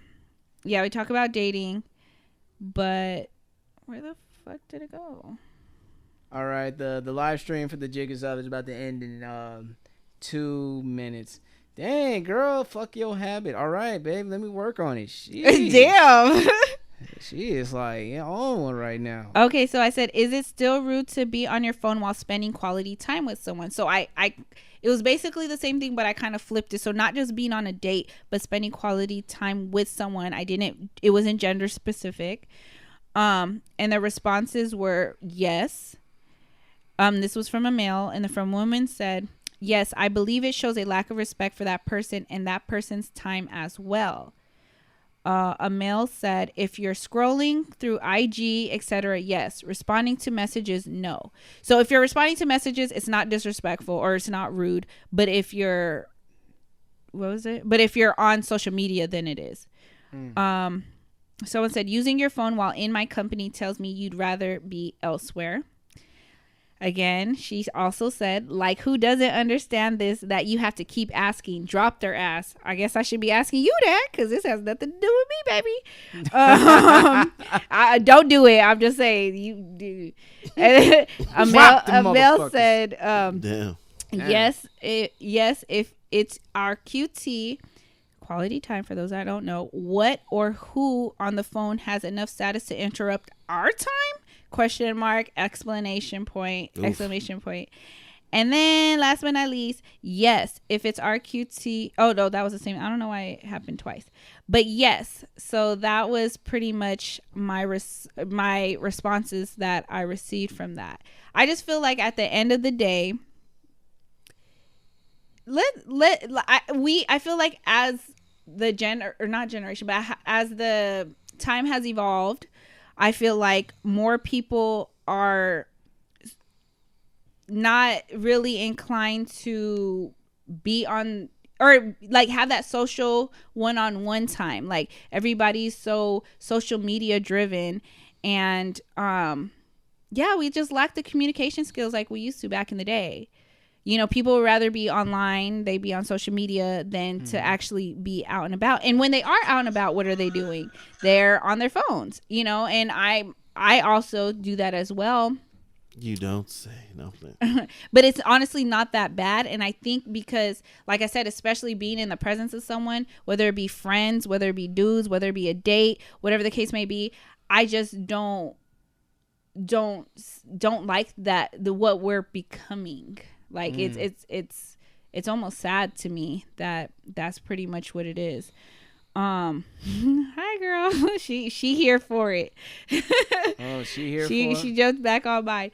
But no, but seriously, so a suggestion that I have, I think I mentioned it to you, Mark, before, right? Not for you, but a suggestion that I had said that a few of my friends had talked about, whether it be in group setting or a date, but it's fun in a group setting. So what everybody does is put their phone face down in the middle of the table. This is at dinner. And whoever touches their phone first has to pay the bill. Has to pay the entire bill at the table. So for those of you that are creatures of habit, like to grab your phone, well, consciously you're going to try to tell yourself, don't grab the phone because I ain't paying for shit. Yeah. Or if I'm smart, I'm gonna leave in the phone. But in that case, I think it'll, like, if it's the first time happening, you wouldn't have time to put it on your in your car because you're already sitting there. And yeah, but yeah, basically face down, put it there, and you guys should try it. Let me know how that works out. You're also gonna have people that are gonna fuck up, and they're gonna be like, man, fuck that shit, I ain't paying for shit. And I'm just like, come on, man, don't be a poor sport, like, just play along. If you really don't want to do it, I don't know. Well, if you're not gonna play, go to another motherfucking table. But then if you do that, we're not gonna be able to have this dope ass conversation. And we can't invite you no more, nigga. You can't sit at the table anymore. You can't sit with us. Can't sit with us. Yeah. So I don't know. I just feel like I said, at the end of the day, if it's somebody that you fuck with, it doesn't, like, again, it doesn't have to be your spouse. It doesn't have to be your, or someone said, or phones be on silent. Yeah. Liv said all dudes lose that game. Not all, but some. Thank you, girl. She said my curls are popping. Huh? Point at me. Hold on. I win that game, actually. He said he'll win that game. I've won that game, actually. Plenty of times. All the time. Pretty much. All the time. Pretty much. All the time. Pretty much all the time. I don't lose. I haven't taken an L in that regard. No. But let's pose that. Let's try that. Let's try that when you're in a group setting. Do that. I mean, it's a little bit easier when you're, 2 friends, 3 friends, or whatever. But I want to see. This is a challenge. What should we call it? No phone challenge. Phones down challenge. Phones down challenge. We gonna create. Something. How about this? After the show? I will record it and I'll post it on Facebook on the Jig Is Up group Facebook page. You could issue the challenge. Do you want me to read what Liv said? Oh, what did Liv say? She said, I'm garbage. I'm going to lose the game. Said, I won't live. I won't last for a minute. She said, because Mark is in love. Because Mark is in love. That's why you would win. Because you're in love. So you wouldn't. So wait. So what? Wait. Okay. So does that mean the person I'm with isn't in love? Ooh. She said, "Uh-oh." Uh-oh for you to answer. Uh-huh. See, I should play that trapped in a closet, the part right there. Someone said checking the time is even a little pushing it because the other person may think you're in a rush. Like, when is this day gonna be over? But there was a situation where I was with my homeboy, and like I said, that's why I said I feel like people don't really think of it as. Let me question for people that's watching right now: is it rude to look at your phone constantly when you're having, I want to say, quality time with somebody or hanging out with somebody? I want to see what y'all got to say for that. All right, you can keep going. No, because Mark is in love, so he has no problem. Shit, what are you talking about? I'm in the same boat as you, pretty much. I think, I don't know. Maybe she didn't hear that part. your question to her, because this is like her defending you. So yeah. So there's a situation where I was hanging out with my boy, and yes, he's my homeboy, but people are like, nah, I know guys don't think that. We smashed, you know what I mean? This is a long time ago. That's my homeboy, but we smashed. But after we're done, so okay, but listen, Linda, listen. Yo, Linda. Like, I'm able to, unless I'm really feeling you like that, and I'm looking for a relationship, or I'm vibing with you on a different level, I can honestly have sex with somebody and see them the next day walking down the street and be like, what's up? Act like nothing happened. Yo. I can. And am I lying? No. I'm not. And also, I'm taken by that. And also, I can have sex with somebody and like just roll up out of there, just be like, all right, I gotta go, or you gotta go, or hop on my phone, like act like nothing, you know what I mean? Like, I don't know. So anyway, look, Nessa, look, no disrespect. What? But what? those are skills for like a side chick or a girl that's stepping out on a relationship. Those are skills that they would have. Where'd you acquire those set of skills, huh? I don't know. I can't answer that. And anytime I've ever been a side chick, it wasn't to my knowledge. So no, I don't know. I think it's just more so. Not saying you do that, but the skills that you have. Yeah, I don't know where I got. I think it's more so just to like protect my ego, but I don't know. I'm just weird like that. But anyway, I will find you, and I will fuck you, and act like it's nothing the next day. And that nigga on the other line, good luck. Right. Click. So I have, and like I said, I'm just so cool and so chill. Like, especially he's not my dude. Like, it's just somebody that I mess around with, but we're really good friends. And we have had sex. And then after that, just be chilling. And then we'll have a conversation.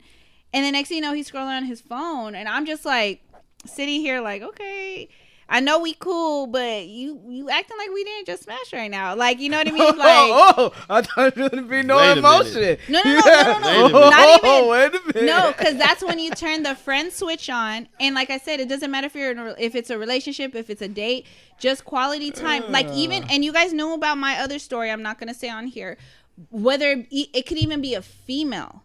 But if I'm sitting with you and we're supposed to be sharing our quality time or just chilling, hanging, if you're sitting on your phone, I'm going to have an issue with it because I want to give you my undivided attention. Mm-hmm. I'm going to put my phone down. Yes, I might. And I do this thing where it's like, sometimes I'll see you on your phone. So I'll be like, okay, so I'll pick up my phone and start playing, and I'll start aimlessly scrolling because you're on your phone. So I'm trying to like match, because I'm just like, well, I can't really say nothing. I be doing that shit too. Right? And the other person's phone go down fast as soon as I pick mine up. Because, because doesn't it turn awkward? It becomes awkward if you're just sitting there with your phone down. At the wall. Let me just aimlessly scroll too. Yeah. Somebody said, is there smashing ethics? Hey, that should be another conversation. That would be another conversation. Smashing ethics. Yeah, go ahead, write that down. Oh, that's funny. But yeah, so I mean, anything else that you guys have to say about that? Yeah, we're gonna talk about that another time.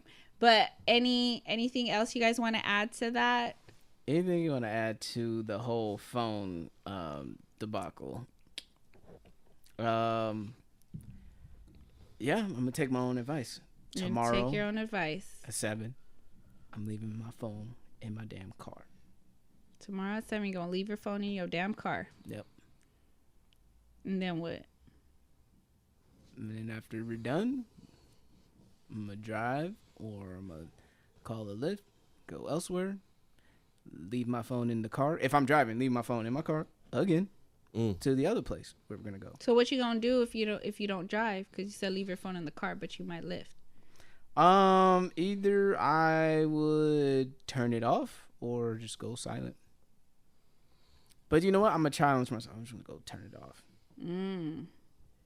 Then, because that means I had to make an extra step Yeah. to go see what's going on and watch the screen load up and all that shit. That's a good idea. So I was just saying, you know what? I'm gonna just turn it off and light a candle. What do you guys think about that challenge? To those of you that just came on, we'll talk about it more later. But put your phone down challenge. Put your phone down challenge. All right. I don't know, man.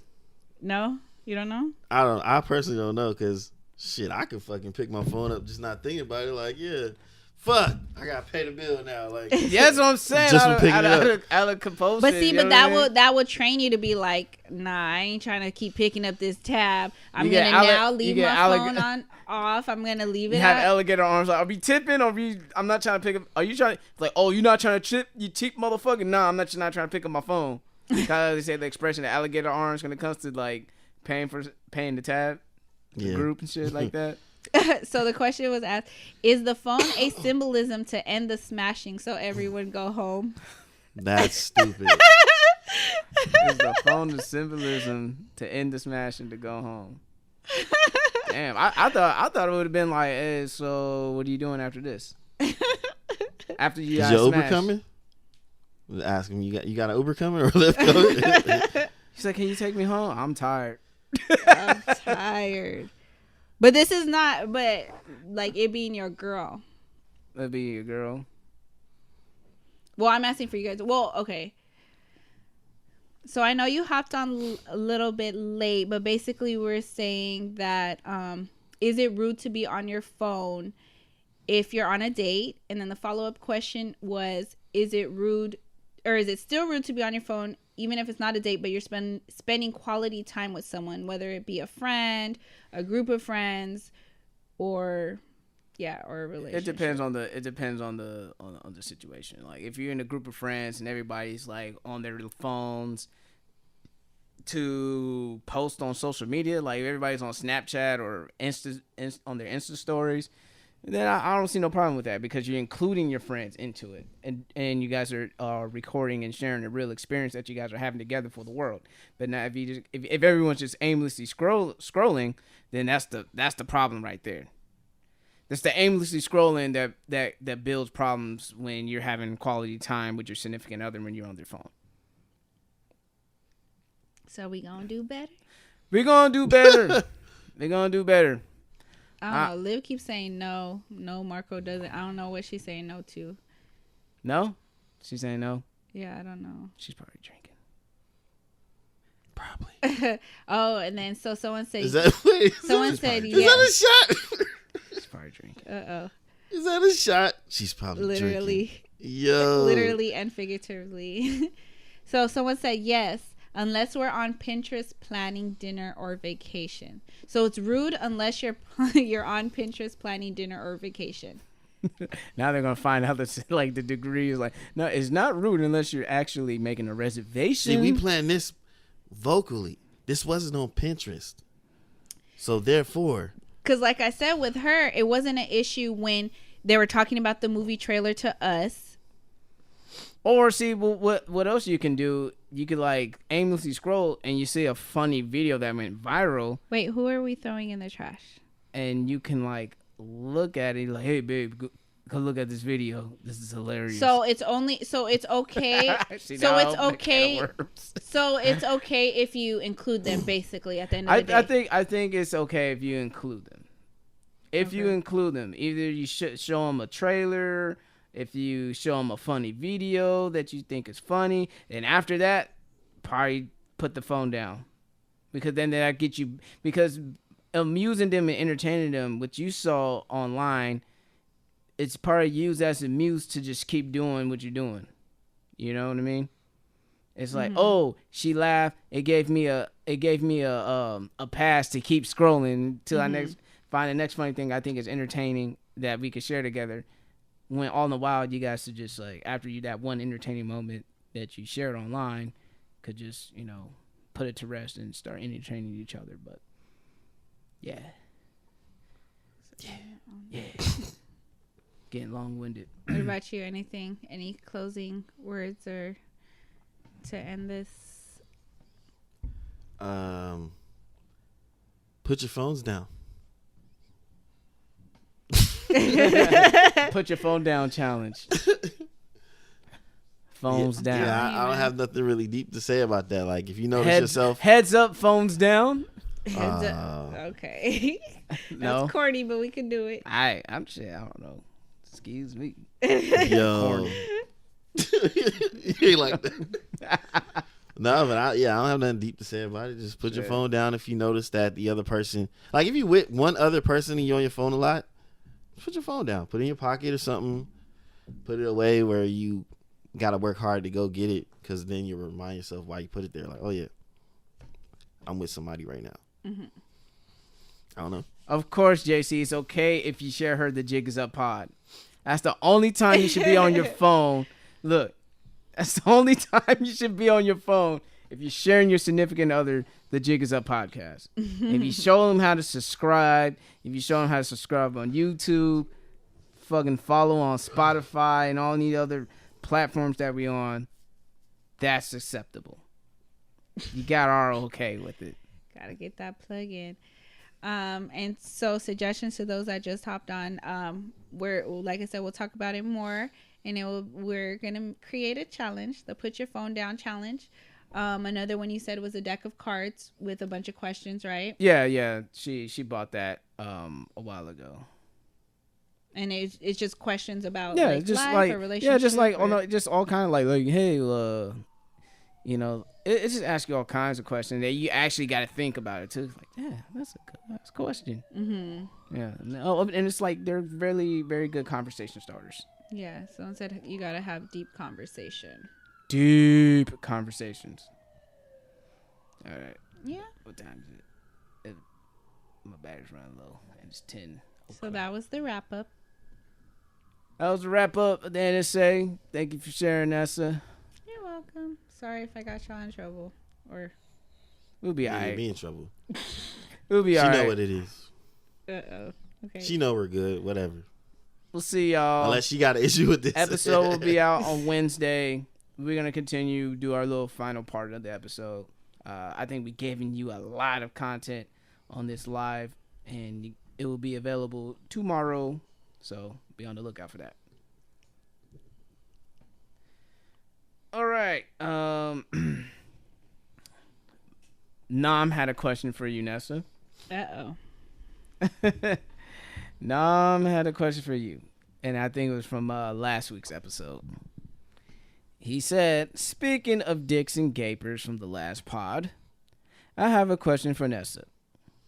She said she doesn't want a mandingo, but what if Nessa got pregnant and had a baby and it rearranged her lady bits? And the only thing is a mandingo monster salami will satisfy her. Will she take it? No fetal position. Necessary. That's a question from Nam. Oh my gosh, that's hilarious.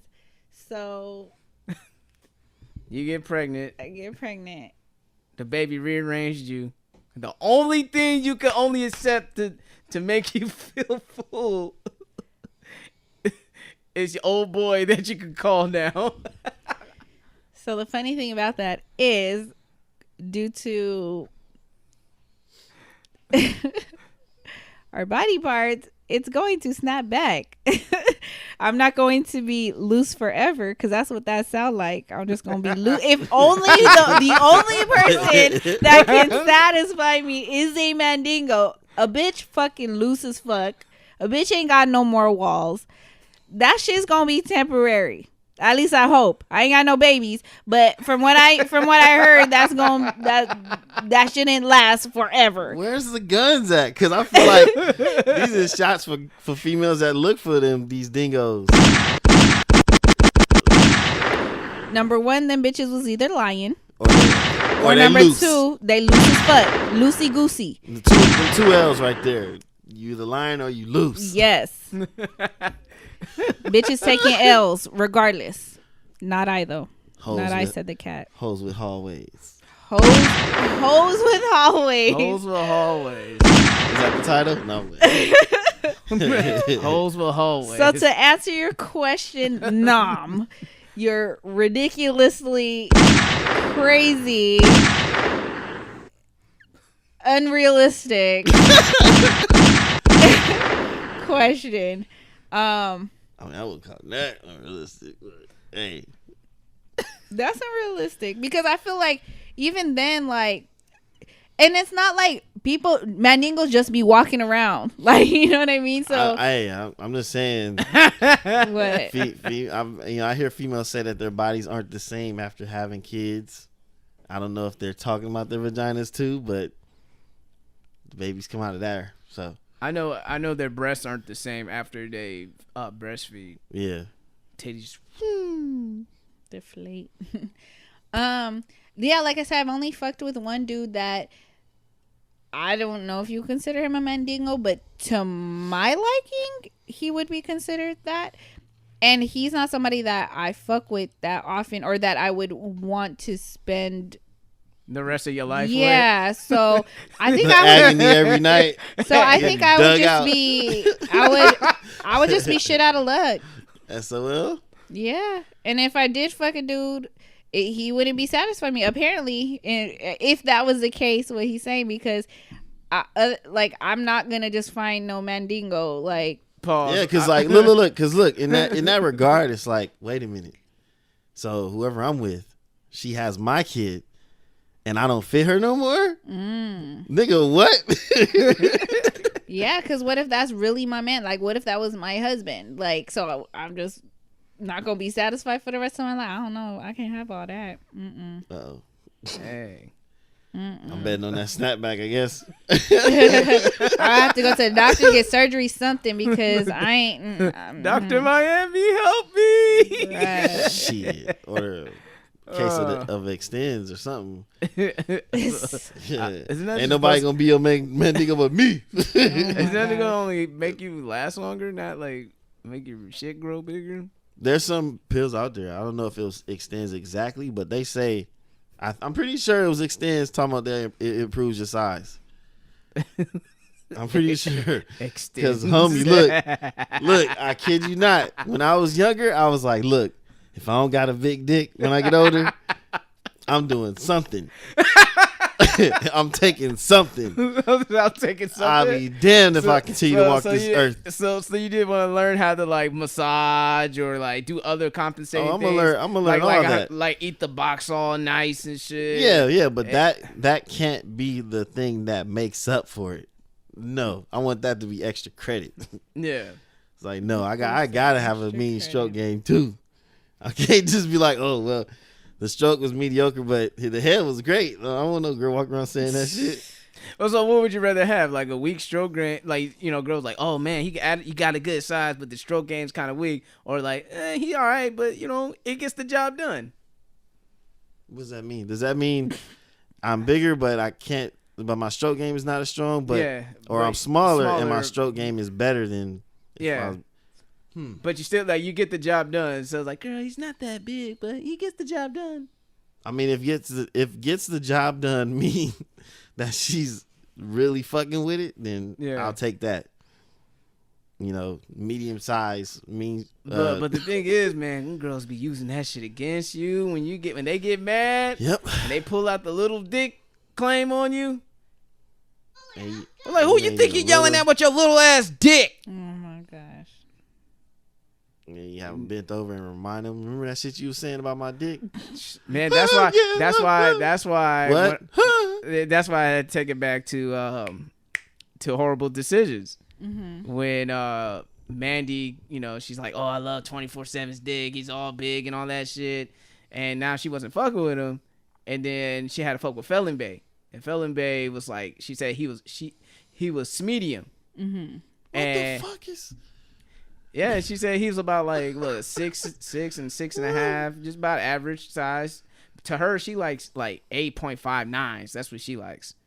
Like she like them mandingos. She jumped from that to a 6.5. Well, but the thing is, she said, girl, because she talked to us like, girl, guess who came back and put it down? And I was surprised. And we was like, who? She was like, Felon Bay. Nigga, I damn near dropped my food Felon during break. Bay. I was like, what? Felon Bay baby. He was like, yeah, girl. He was hitting the spots and everything. He was mad. I was like, oh, he was giving her that angry dick because he probably heard the podcast saying that his shit was medium. He's like, you said I got a little dick, huh? He was probably digging her ass out. Medium. And no, I didn't say it was small. I said it was medium. Niggas like, I don't go fuck. You out here disrespecting me. Hey, for real. That nigga came back with the angry dick, homie. I was happy for him. So what's the term for medium large?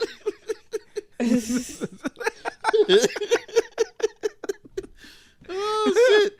Oh man, shit. Marge, Medium. Hey, medium might be it. Medium. Yeah, girl, I'm about a good medium. Or lardium. Oh man, you get late. So, dude, hit it better than her 8.5 nines.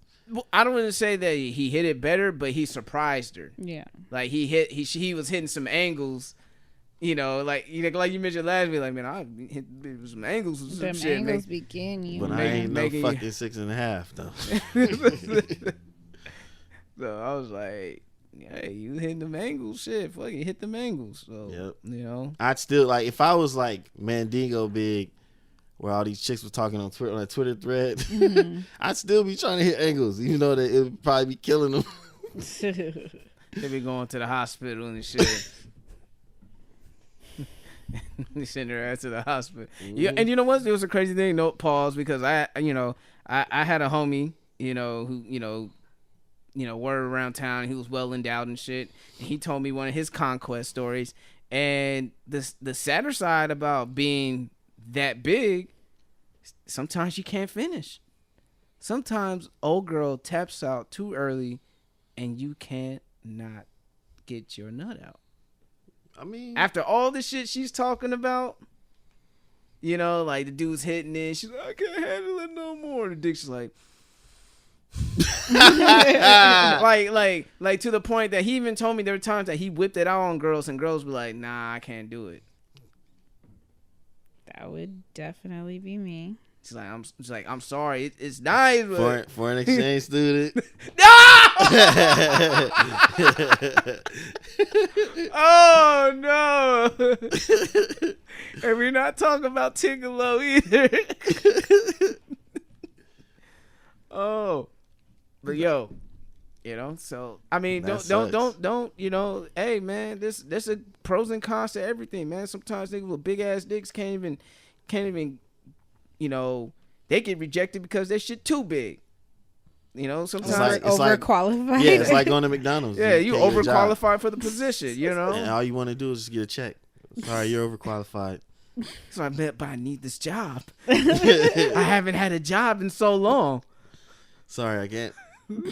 I'm sorry. What do you mean you sorry? We're right here. Right. I mean, why can't I get the job? It's like, you came here with a suit on. I'm sorry, you're overqualified. Yes. That really happened to me. Really? Yeah, so, At yeah. McDonald's? Yeah. Large point. Really? Yeah. There was one point in my life I was like, I need something. Mm-hmm. So I'm going to go to this McDonald's over here. Had a suit and a fucking resume in my hand. And I just walked in and it was a black lady. She was like, ooh, honey, you overqualified. I can't hire you. And this was not even looking at your resume. Yeah. The way you I presented barely yourself. walked in and started to, I see you guys are hiring. So, oh, baby, no, you're overqualified. I can't hire you. What? Because you're going to take her You came in manager here- job. Yeah, you came in here with a shirt and tie on and a resume in your hand. No, I can't do it. We looking for a pimply I'm like, faced how the fuck teenager you that get don't know turned- how to count. That's what we looking for. Right. I was like, how That the we fuck could you turn train. away somebody that just wants a job? Like, damn. Would that be discriminating? I don't know. I honestly don't know. Like a Probably. reverse form? Yeah, see? So like little dick guys, you get laughed at. You get laughed out of the room because, you feel like your size ain't adequate to fulfill her. And the other dude on the other spectrum is scaring girls away. He's a monster. He's like, ha ha ha, pipsqueak, monster. Right. So it's like, make up your minds, ladies, damn it. God damn it. You don't know what y'all want these days. Oh, man. But yeah, just side of every story. And then I got another question because I'm going to save these other one, like self-care, and relationship conflict solution as for like other topics. The other question says, does a business being black owned motivate you to support it? But what if it's trash? Say it again. Does a black business being let me look at the syntax error. Okay, let me word for word it. Does a business being black owned motivate you to support it? But what if it's trash? Spade a spade. I'll support it initially, but if it's trash, I don't know if I would go back and continue. I would try to give them constructive criticism before they start losing money. I would definitely let I them will know. offer that. I will try to give them like, hey, listen to your consumers.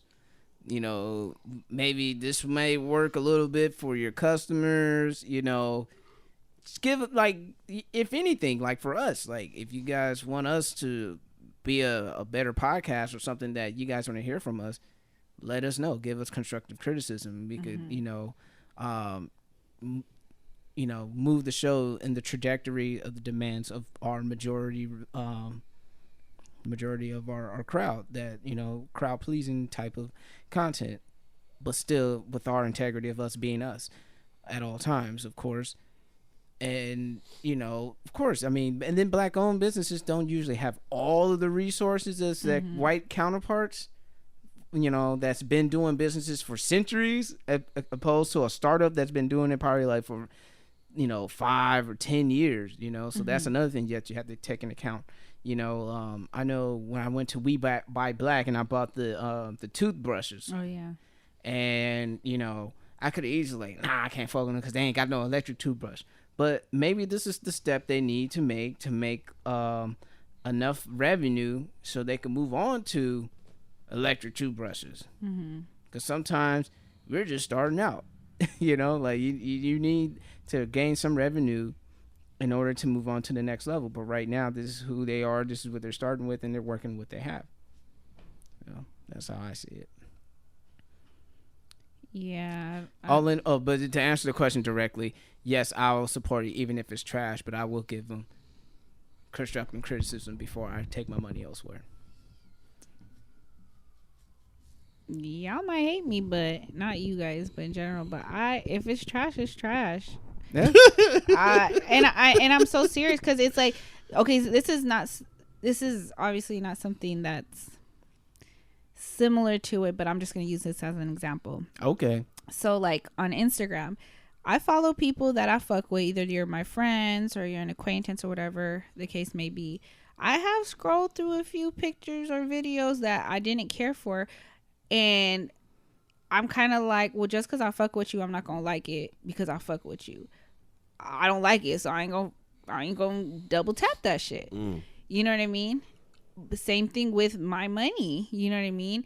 As much as I want to support, and I'm all for supporting, I feel like there has to be a purpose. And if that purpose isn't benefiting neither one of us, because yes, putting money in your pocket, but you're not going to be growing if you're not going to take my constructive criticism if I do give it, or B, you know what I mean? Like I don't know. I'm going to be able to support, but from afar. So I might go ahead, and if it's something that's overpriced or something, and I just feel like, I know you trying to get your money back, but I don't know. You ain't this, you ain't that. Not even to, not to compare, but it's kind of like if you're just starting off and you just, I'm gonna charge $100 for something you could get somewhere else for like $3. Yes, it sounds like I'm comparing, but it's like you're just starting off. I feel like you have to earn that, not just off of GB, just because you black. I'm gonna pay that price to support you. It has to make sense to me. So, like I said, it could be from afar, or I'm just not going to support it. So you being black is not going to make me feel like I'm obligated to support. And like I said, it might sound bad to people, but I'm not gonna lie either. So it's your truth. So yeah, but I'm all for seeing people win, you know. But I just feel like I said, it just has to make sense to me. I'm just logical in that sense. I totally agree. It's like voting for Ben Carson or something. Ben Barson. Ben Barson. because he's black, you should vote for him. Yeah. When he was running. Don't get me started with that shit. The gifted hands. Because the ADOS motherfuckers are pressing every Democratic nomination. Like, what's up with them reparations, homie? Oh my God. What you gonna do about us, nigga? Right. Niggas ain't playing no more. They're like tangibles 2020, nigga. My vote is for sale. You give me some motherfucking reparations, nigga. Yep. We can talk. I get that bread. We want that money. Fuck that. We need something, nigga. Land, nigga. You're like, but we're in trillions in debt. So fucking what? You owe black people this much money, nigga. That's funny as hell. He's like, but what about the white people who are 1/32 black? What about Fuck them, nigga? What about them? They decide to dilute the bloodline. Fuck that, nigga. Yeah, at least you gotta be. You got You gotta be 50 and up, nigga. They became that black because their ancestors raped us. That's funny as fuck. No condom on, no Vaseline. Y'all, let's see. Now that's crazy. Now think about this. All right, if reparations, become like a serious thing, because you know how they have it for the Indians and reservation, depending on the percentage amount of natives in your blood, right? Yeah. Now, what if they start doing that for black people in reparations, and you get paid accordingly to how much black is in your in your system? Damn, I'm just gonna get half. I'll take it though. And they have to prove that you're a descendant of American slaves. And it has to go back. I mean, I go my ancestry. Look, it says my motherfuckers got shipped from Virginia. It's like, nigga, I got my ancestry right here, nigga. Give me my money. Give me my money. Run it. I don't know how to feel about that. I walk up in there like, hey, the police just grabbed me up, so give me my money. Because then that caused a stir with like Caribbeans, actual African immigrants who came from Nigeria, who their ancestors never had no experience with slavery. It creates a whole dynamic. Yeah, but fuck them. Wow. They don't count. Hello? It's like, it's that simple, nigga. Because they'll look at us like, you're not African American, you're American. Hey, I ain't gonna lie though. It looked like T'Challa wanted to call Killmonger Nakata. Look like they all did when they laughed at him. Yeah, he was like, "Look at this fucking Nakata." Yeah, I want the throne. Get the fuck out of here. This bitch ass Nakata. Bitch ass nigga. This bitch ass Nakata think this American asshole think he could come into Wakanda and take the throne. Oh, Wakandas be tripping. They're worse than colonizers. Yo, but brown colonizer. Brown stupid. Oh man, can you imagine if Killmonger was my complexion? This beige ass nigga. That's funny. This nigga. Honestly, that would have made more sense to me. Oh, if Killmonger was like, if Killmonger was your complexion, light skin versus dark skin. Oh boy, I'm glad they didn't do it, because that would have. Oh my god, that would have divided black people even more. Colorism in Black Panther? Are you kidding me, my nigga? This is supposed to be a big moment in black cinema. We're gonna have colorism. Light skinned people out there, man. Shit. In Wakanda. I know there were a couple of beige warriors. I seen them. The Dora Milaje. Yep. Goddamn. See, do you know what? What Wakanda should have did in Infinity War? Say, Captain America, this ain't my war. This is a white man's war. Oh my god. That would have been fucking hilarious. This ain't my war. Don't bring the fucking aliens in here. The aliens. Who this purple ass nigga trying to kill us? Is he another Akata? I never seen a Akata that look like that. Oh my god.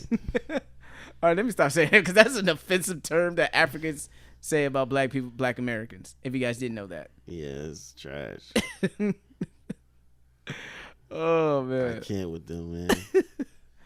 Oh Oh man, what if T'Challa did call these motherfuckers Akatas though? What if he did that? What if he did say that? That would have been something. Or at least have somebody on the sideline say it. Yeah. Or what if T'Chaka said that? You fell in love with an Akata Oh, no. and had a child with one? Ooh. They'd have been fighting in that room.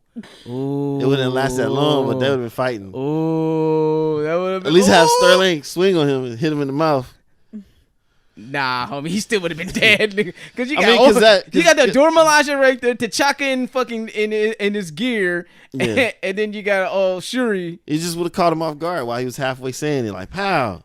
Don't talk about my Don't wife. you ever talk about my wife like that? We are She is getting her free. The mother of my child, my flesh and blood. Yo, see, Flesh Ryan and blood. Coogler, you should have hollered at us, homie. You would have made that shit more real. Oh my god. More real for niggas Or he to could have feel that responded shit. with his blood is your blood, same blood is flowing through your veins. Would have made that shit more real. nigga. Family. But I understand it's a Marvel movie, so you gotta, Yeah, gotta lighten it up. No And shout pun out, that movie intended. wasn't light. and shout outs to Marvel. They finally they got the deal done. Yep. Everybody going home. They snatched everybody. X-Men, Fantastic Four. So are we expecting Galactus, my nigga? I think so. Man. Are we expecting the Doctor Doom to be done right, my nigga? Oh man, I'm looking forward to. I it. just want to see Wolverine in the mask fighting the Hulk. Can we get that? He don't even gotta wear the mask with me. You ain't got nah, fuck that. I need the mask, nigga. Hey. I need the mask. Mask on, nigga. Hey man, hey, I don't care. In the future, I want to see mask on. he could be Wolverine or he could be Logan. For me, I don't give a damn. I need that mask. He don't care. I seen Wolverine without the mask for 17 damn years. Nigga, I want the mask. They got me convinced. The mask look kind of off for me, for him to wear the mask. But Fuck it. if they can make it work, I'm not opposed to that either. Make that shit work. I need that mask. I know it looks ridiculous on fan films. I don't give a fuck. Fan service, nigga. Do it right, Marvel. Oh, another Yeah, big- Kevin. Speaking of another Kevin Sujihara is stepping down as CEO of Warner Brothers. Because Oh, wow. of his Me Too. Because he got Me Too. Oh wow. Yeah. For him to step down, meaning that he really did it. Yeah. Yeah. He was saying, hey, you want this role? You know what to do. You want this role? Hop on this pole. Pretty much that's how Hollywood gets down with the get down. I mean, why would you think? Why would you want to be a Hollywood exec though? You think you're just doing it from the kindness of your heart and make money? No, you want to fuck these actresses. It's the truth. That's what. Actors and actresses. Hey, however you feel about that. Bend over and toot that ass up. You want this role? Then let me get in that hole. That's what Tyler Perry said to light skinned niggas. Oh my god. Winston Duke was his name in the Boondocks. Oh man. You see that last Medea movie? Mm-mm. Nah, I haven't seen it either. I haven't watched Medea in forever. There's another one coming out, right? Or already Really? out? I think it's already out. A Medea funeral. Yeah, it's already Oh. out. And they said it's worse than Acrimony. Really? I haven't seen Acrimony. I know we talked about it, but I know I still haven't seen it. If Acrimony is as bad as Obsessed, then I would understand. Did you watch Ackerman? I haven't. I'm the only one that watched it. Yeah. Yeah, you're down. Anybody give a damn about Acrimony? You're down for Acrimony. She was just upset. No, I'm playing. She was upset. She was just upset. Did you listen to Drake Upset before you came here? Did you get pumped up to that too? No, I didn't. Can't go 50-50 with no hope. All right, man. Fuck, man. Music got to go to work. Party shout outs and party words. Shout out to my girl Dashe, spending Friday night R&B only. She did her thing. She made y'all dance. Yeah, she did. And Dasha, you did a damn good job. yeah, Shout outs to she you. brought people together. Shout out to the guy running the company, Jabari. He put out an article breaking down his situation with running colors worldwide and how he had to turn down $1 million deal and how the industry can be. They were trying to fuck him over. Yeah. I haven't read the whole article. I actually was reading it right now. But yeah, shout out to you, man. Takes a lot of willpower to walk away from $1 million. That's some G shit. Straight up. Oh, shout out to the bro for coming out here, man. JP. We hit that Shamrock block party. Oh, JP was out here? Yeah. He made the drive and shit. Shout out to you, bro, for coming through. You see how I did the close up on him when he was petting the tiger and he looked all nervous? I actually didn't see that. You didn't see that? That's hilarious. I put it on Facebook. Oh, I was like, because like it was a moment that he looked nervous about it, and then like that, I had to put a close up. Like, yo, my man looked nervous. I've been nervous too. I would have been nervous too. Fuck that, nigga. That's a tiger, nigga. You don't end up like that one chick at the Arizona Zoo who got fucking gashed by a jaguar. Shit. And she tried to sue. Now she would have sued the zoo. Like, the zoo should do better about barriers. Like, bitch, respect the fucking barrier. Yeah. Stop trying to stunt for the gram. All that for a drop of clout, nigga. Are you crazy? No, fuck out of here. Now you look stupid. Like, leave the fucking jaguar alone. Stupid. Jaguar's like, stupid. You think I'm gonna give you the fucking chance? Oh my gosh. You gonna stud on me? Bitch, I'll fuck out of here. Shout out to the homie Jacob, aka Yoga Flame, aka Captain Puerto Rico instead of Captain America. Oh, because of Captain America's Avenger suit. Yeah. Look like Captain Puerto Rico. Yeah, look like the Puerto Rican flag. Boricua.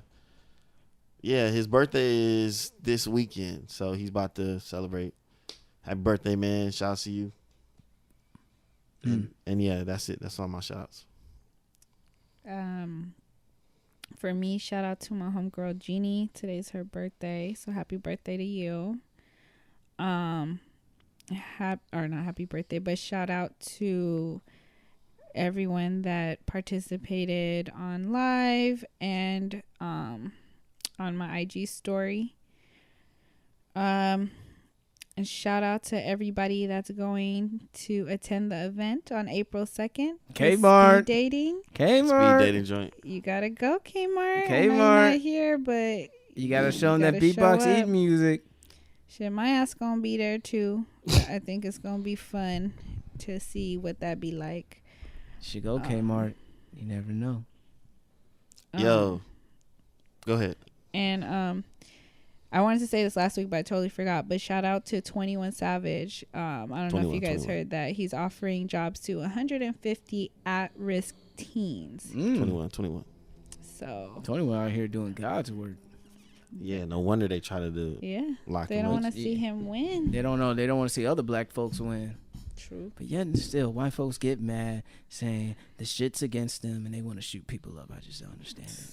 I just don't understand it. And we over here making fun of him being from London town. And this is like this country's designed for you to fucking flourish, and you still get mad.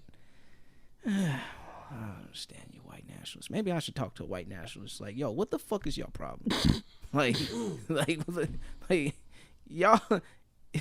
What the fuck is y'all problem? Like, y'all, you white in America, you still mad? Y'all never be happy. Y'all never be happy. If you can't be happy being white in this country, even if it's not the best day and age to be white in this country, as they say, you're still white in this country, bro. I wouldn't be happy either. Smell like hot dog water. Stop it. See, I wouldn't go there. I'm just saying. You gotta use that. And your ancestry is all bullshit from the the famous names. Hey man, I'd be a little upset. Hey, they'll be upset. I'm gonna give a shout outs to Olivia. Love you. It will be your birthday tomorrow. By the time you hear this, it'll be her birthday. So wish you a happy birthday. Shower you with love and affection. Mañana we'll have fun. We'll eat. We'll dance and we'll celebrate. While your phone is off. While my phone is off. Oh my god! You hear that? My phone is off. Oh my god! Don't contact me. That's stupid. My phone will be off. So yeah, love you, babe. And my second shout out is the motherfucking series Love, Death, and Robots. I'm in love with this fucking Netflix series. It's fucking dope. It's giving me Animatrix vibes, Batman Gotham Knight vibes, And what else? Black Mirror vibes. Oh, and Black Mirror vibes. With a little Twilight Zone. So if that's your thing, whoo, it's my shit. I'm about to watch it right now when I get home. I'm watching that at work tonight. Speaking of all that, sorry, one more shout out. Shout out to Spotify for hooking your girl up. I guess they have like a little special going on that they're honoring free access to Hulu, I think until June, just for paying premium for Spotify. So I guess it's like as an incentive. So That's tight. I don't even watch Hulu, but I just signed up for it so that I can. What's the Hulu password? I didn't. Right. I didn't do that portion yet. Like I had signed. Wait, did I? No, you know what? I think I did. You gotta get I gotta on look for it. You gotta get on then, that. Then you can make profiles on there. So yeah. I gotta. Like Netflix. I gotta. Or do they have it? Yeah. I got a smart TV. Shout out to my girl. She got me a smart TV now, so I don't need no Fire Stick. My TV is the Fire Stick. Fire stick and dick happens Oh my all the God. time. Yeah, I got like. Never mind. Never mind. It's like I got Fire Stick. at the crib. At the crib. All right, man. We out of here. Wait, I got one more. Oh, you got one more? You got one more? You reminded me actually with the show. Shout outs to American Gods season 2. They are back in the mix with some heat. I'm really enjoying this shit. It's the show, man. Like at first I thought it was Norse gods, but it's a combination of all different gods from different for different deities from different different mythologies. Yeah, Got different it. religions as well. Like it's a trip the way that it, and it's based off a book. I forget. So the author, like though. Jesus and Anubis are gonna square up or some shit. So Anubis is in the show. I just haven't seen him yet. There was an episode in the first season. There are multiple depictions of Jesus in different cultures. One of them black. Of course. Good. The first one they introduce you to is I don't want to say, but Mexican Jesus. Jesus? Where he is helping people get to America. Jesus is getting them through the wall. And they get ambushed by Border Patrol and gunned down. And he gets gunned down on the water. And he lays out like a crucifixion. And the blood, like, he gets shot through his hands and his feet. I'm like, come on, man. But yeah, it's an interesting show. I recommend everybody watch it if you're into that sort of thing. And also, no offense to my Mexican homies, but like, how is Jesus Mexican? I know It just geographically doesn't make any sense. Yeah, no. So, problematic. Yeah, so to my next shout out. I know that people been hyping up, well, in the tech world, people been hyping up folding phones, smartphones. Shout out to Motorola.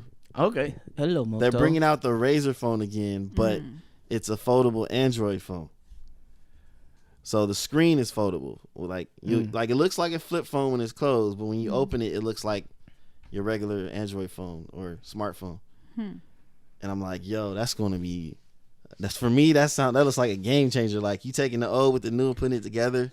So you could do that clip, like when you hang up on the motherfucker, Yeah. you mad at them, like You fuck can you, hella nigga. do that. Yeah, at work we have our duty phones. We have 2 duty phones and it's flip phones. So Like it looks like the traditional joint, but once you open it up, it's our modern cell phone that we use today. Damn, I got some funny discussion. I'm like that might flip some Apple users to try that out. You flip know, some I'm Apple users. I like the alliteration right there. It's like I used to have the Razr phone. Then if they do multiple colors, ooh, out of here. Not He's hype. He's hype. Nah, but honestly, on some real shit though, from a tech's point of view, I don't think it'll be everybody's cup of tea because one, it's gonna cost $1,500. It's cheaper than the other foldable phones, but that's still a lot. And 2, it's not gonna be the fastest running phone. Oh yeah, speed is the game. Yeah. And I heard there's a phone right now that already has 5G, and it's like a black-owned phone company. I forgot the name of it, but yeah.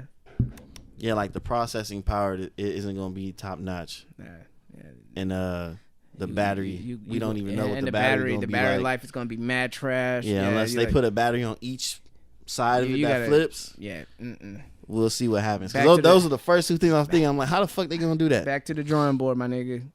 Hey, if they can make it happen though, and some people are into the novelty of it, yeah. Hey, have fun. Yeah. It'll be a working phone. It just won't work as fast as you. That's want a burner phone right there. Yeah, that might be the new burner. That'd be the new burner phone. And you better use your time wise because that shit battery's gonna die out quick. They gonna have those Metro PCS and Cricket Wireless. With motherfucking 3G in 2022. All right, man. So if you've been this far in the podcast, man, if you like us on Facebook, follow us on Twitter and Instagram at JiggersUpPod. If you can't get enough of us, we'll be dropping extra content later on in Patreon. So just let's keep the party going at patreon.com/thejiggersup. And yeah, that's when we're probably gonna get more flagrant and have more conversations like this at the end and crack a whole bunch of funny shit and shoot the shit like that. But anyway, if you enjoy listening to this podcast as much as we love making it, because we do what we love and love what we do, and if you're not being your motherfucking self, you know what I got to say.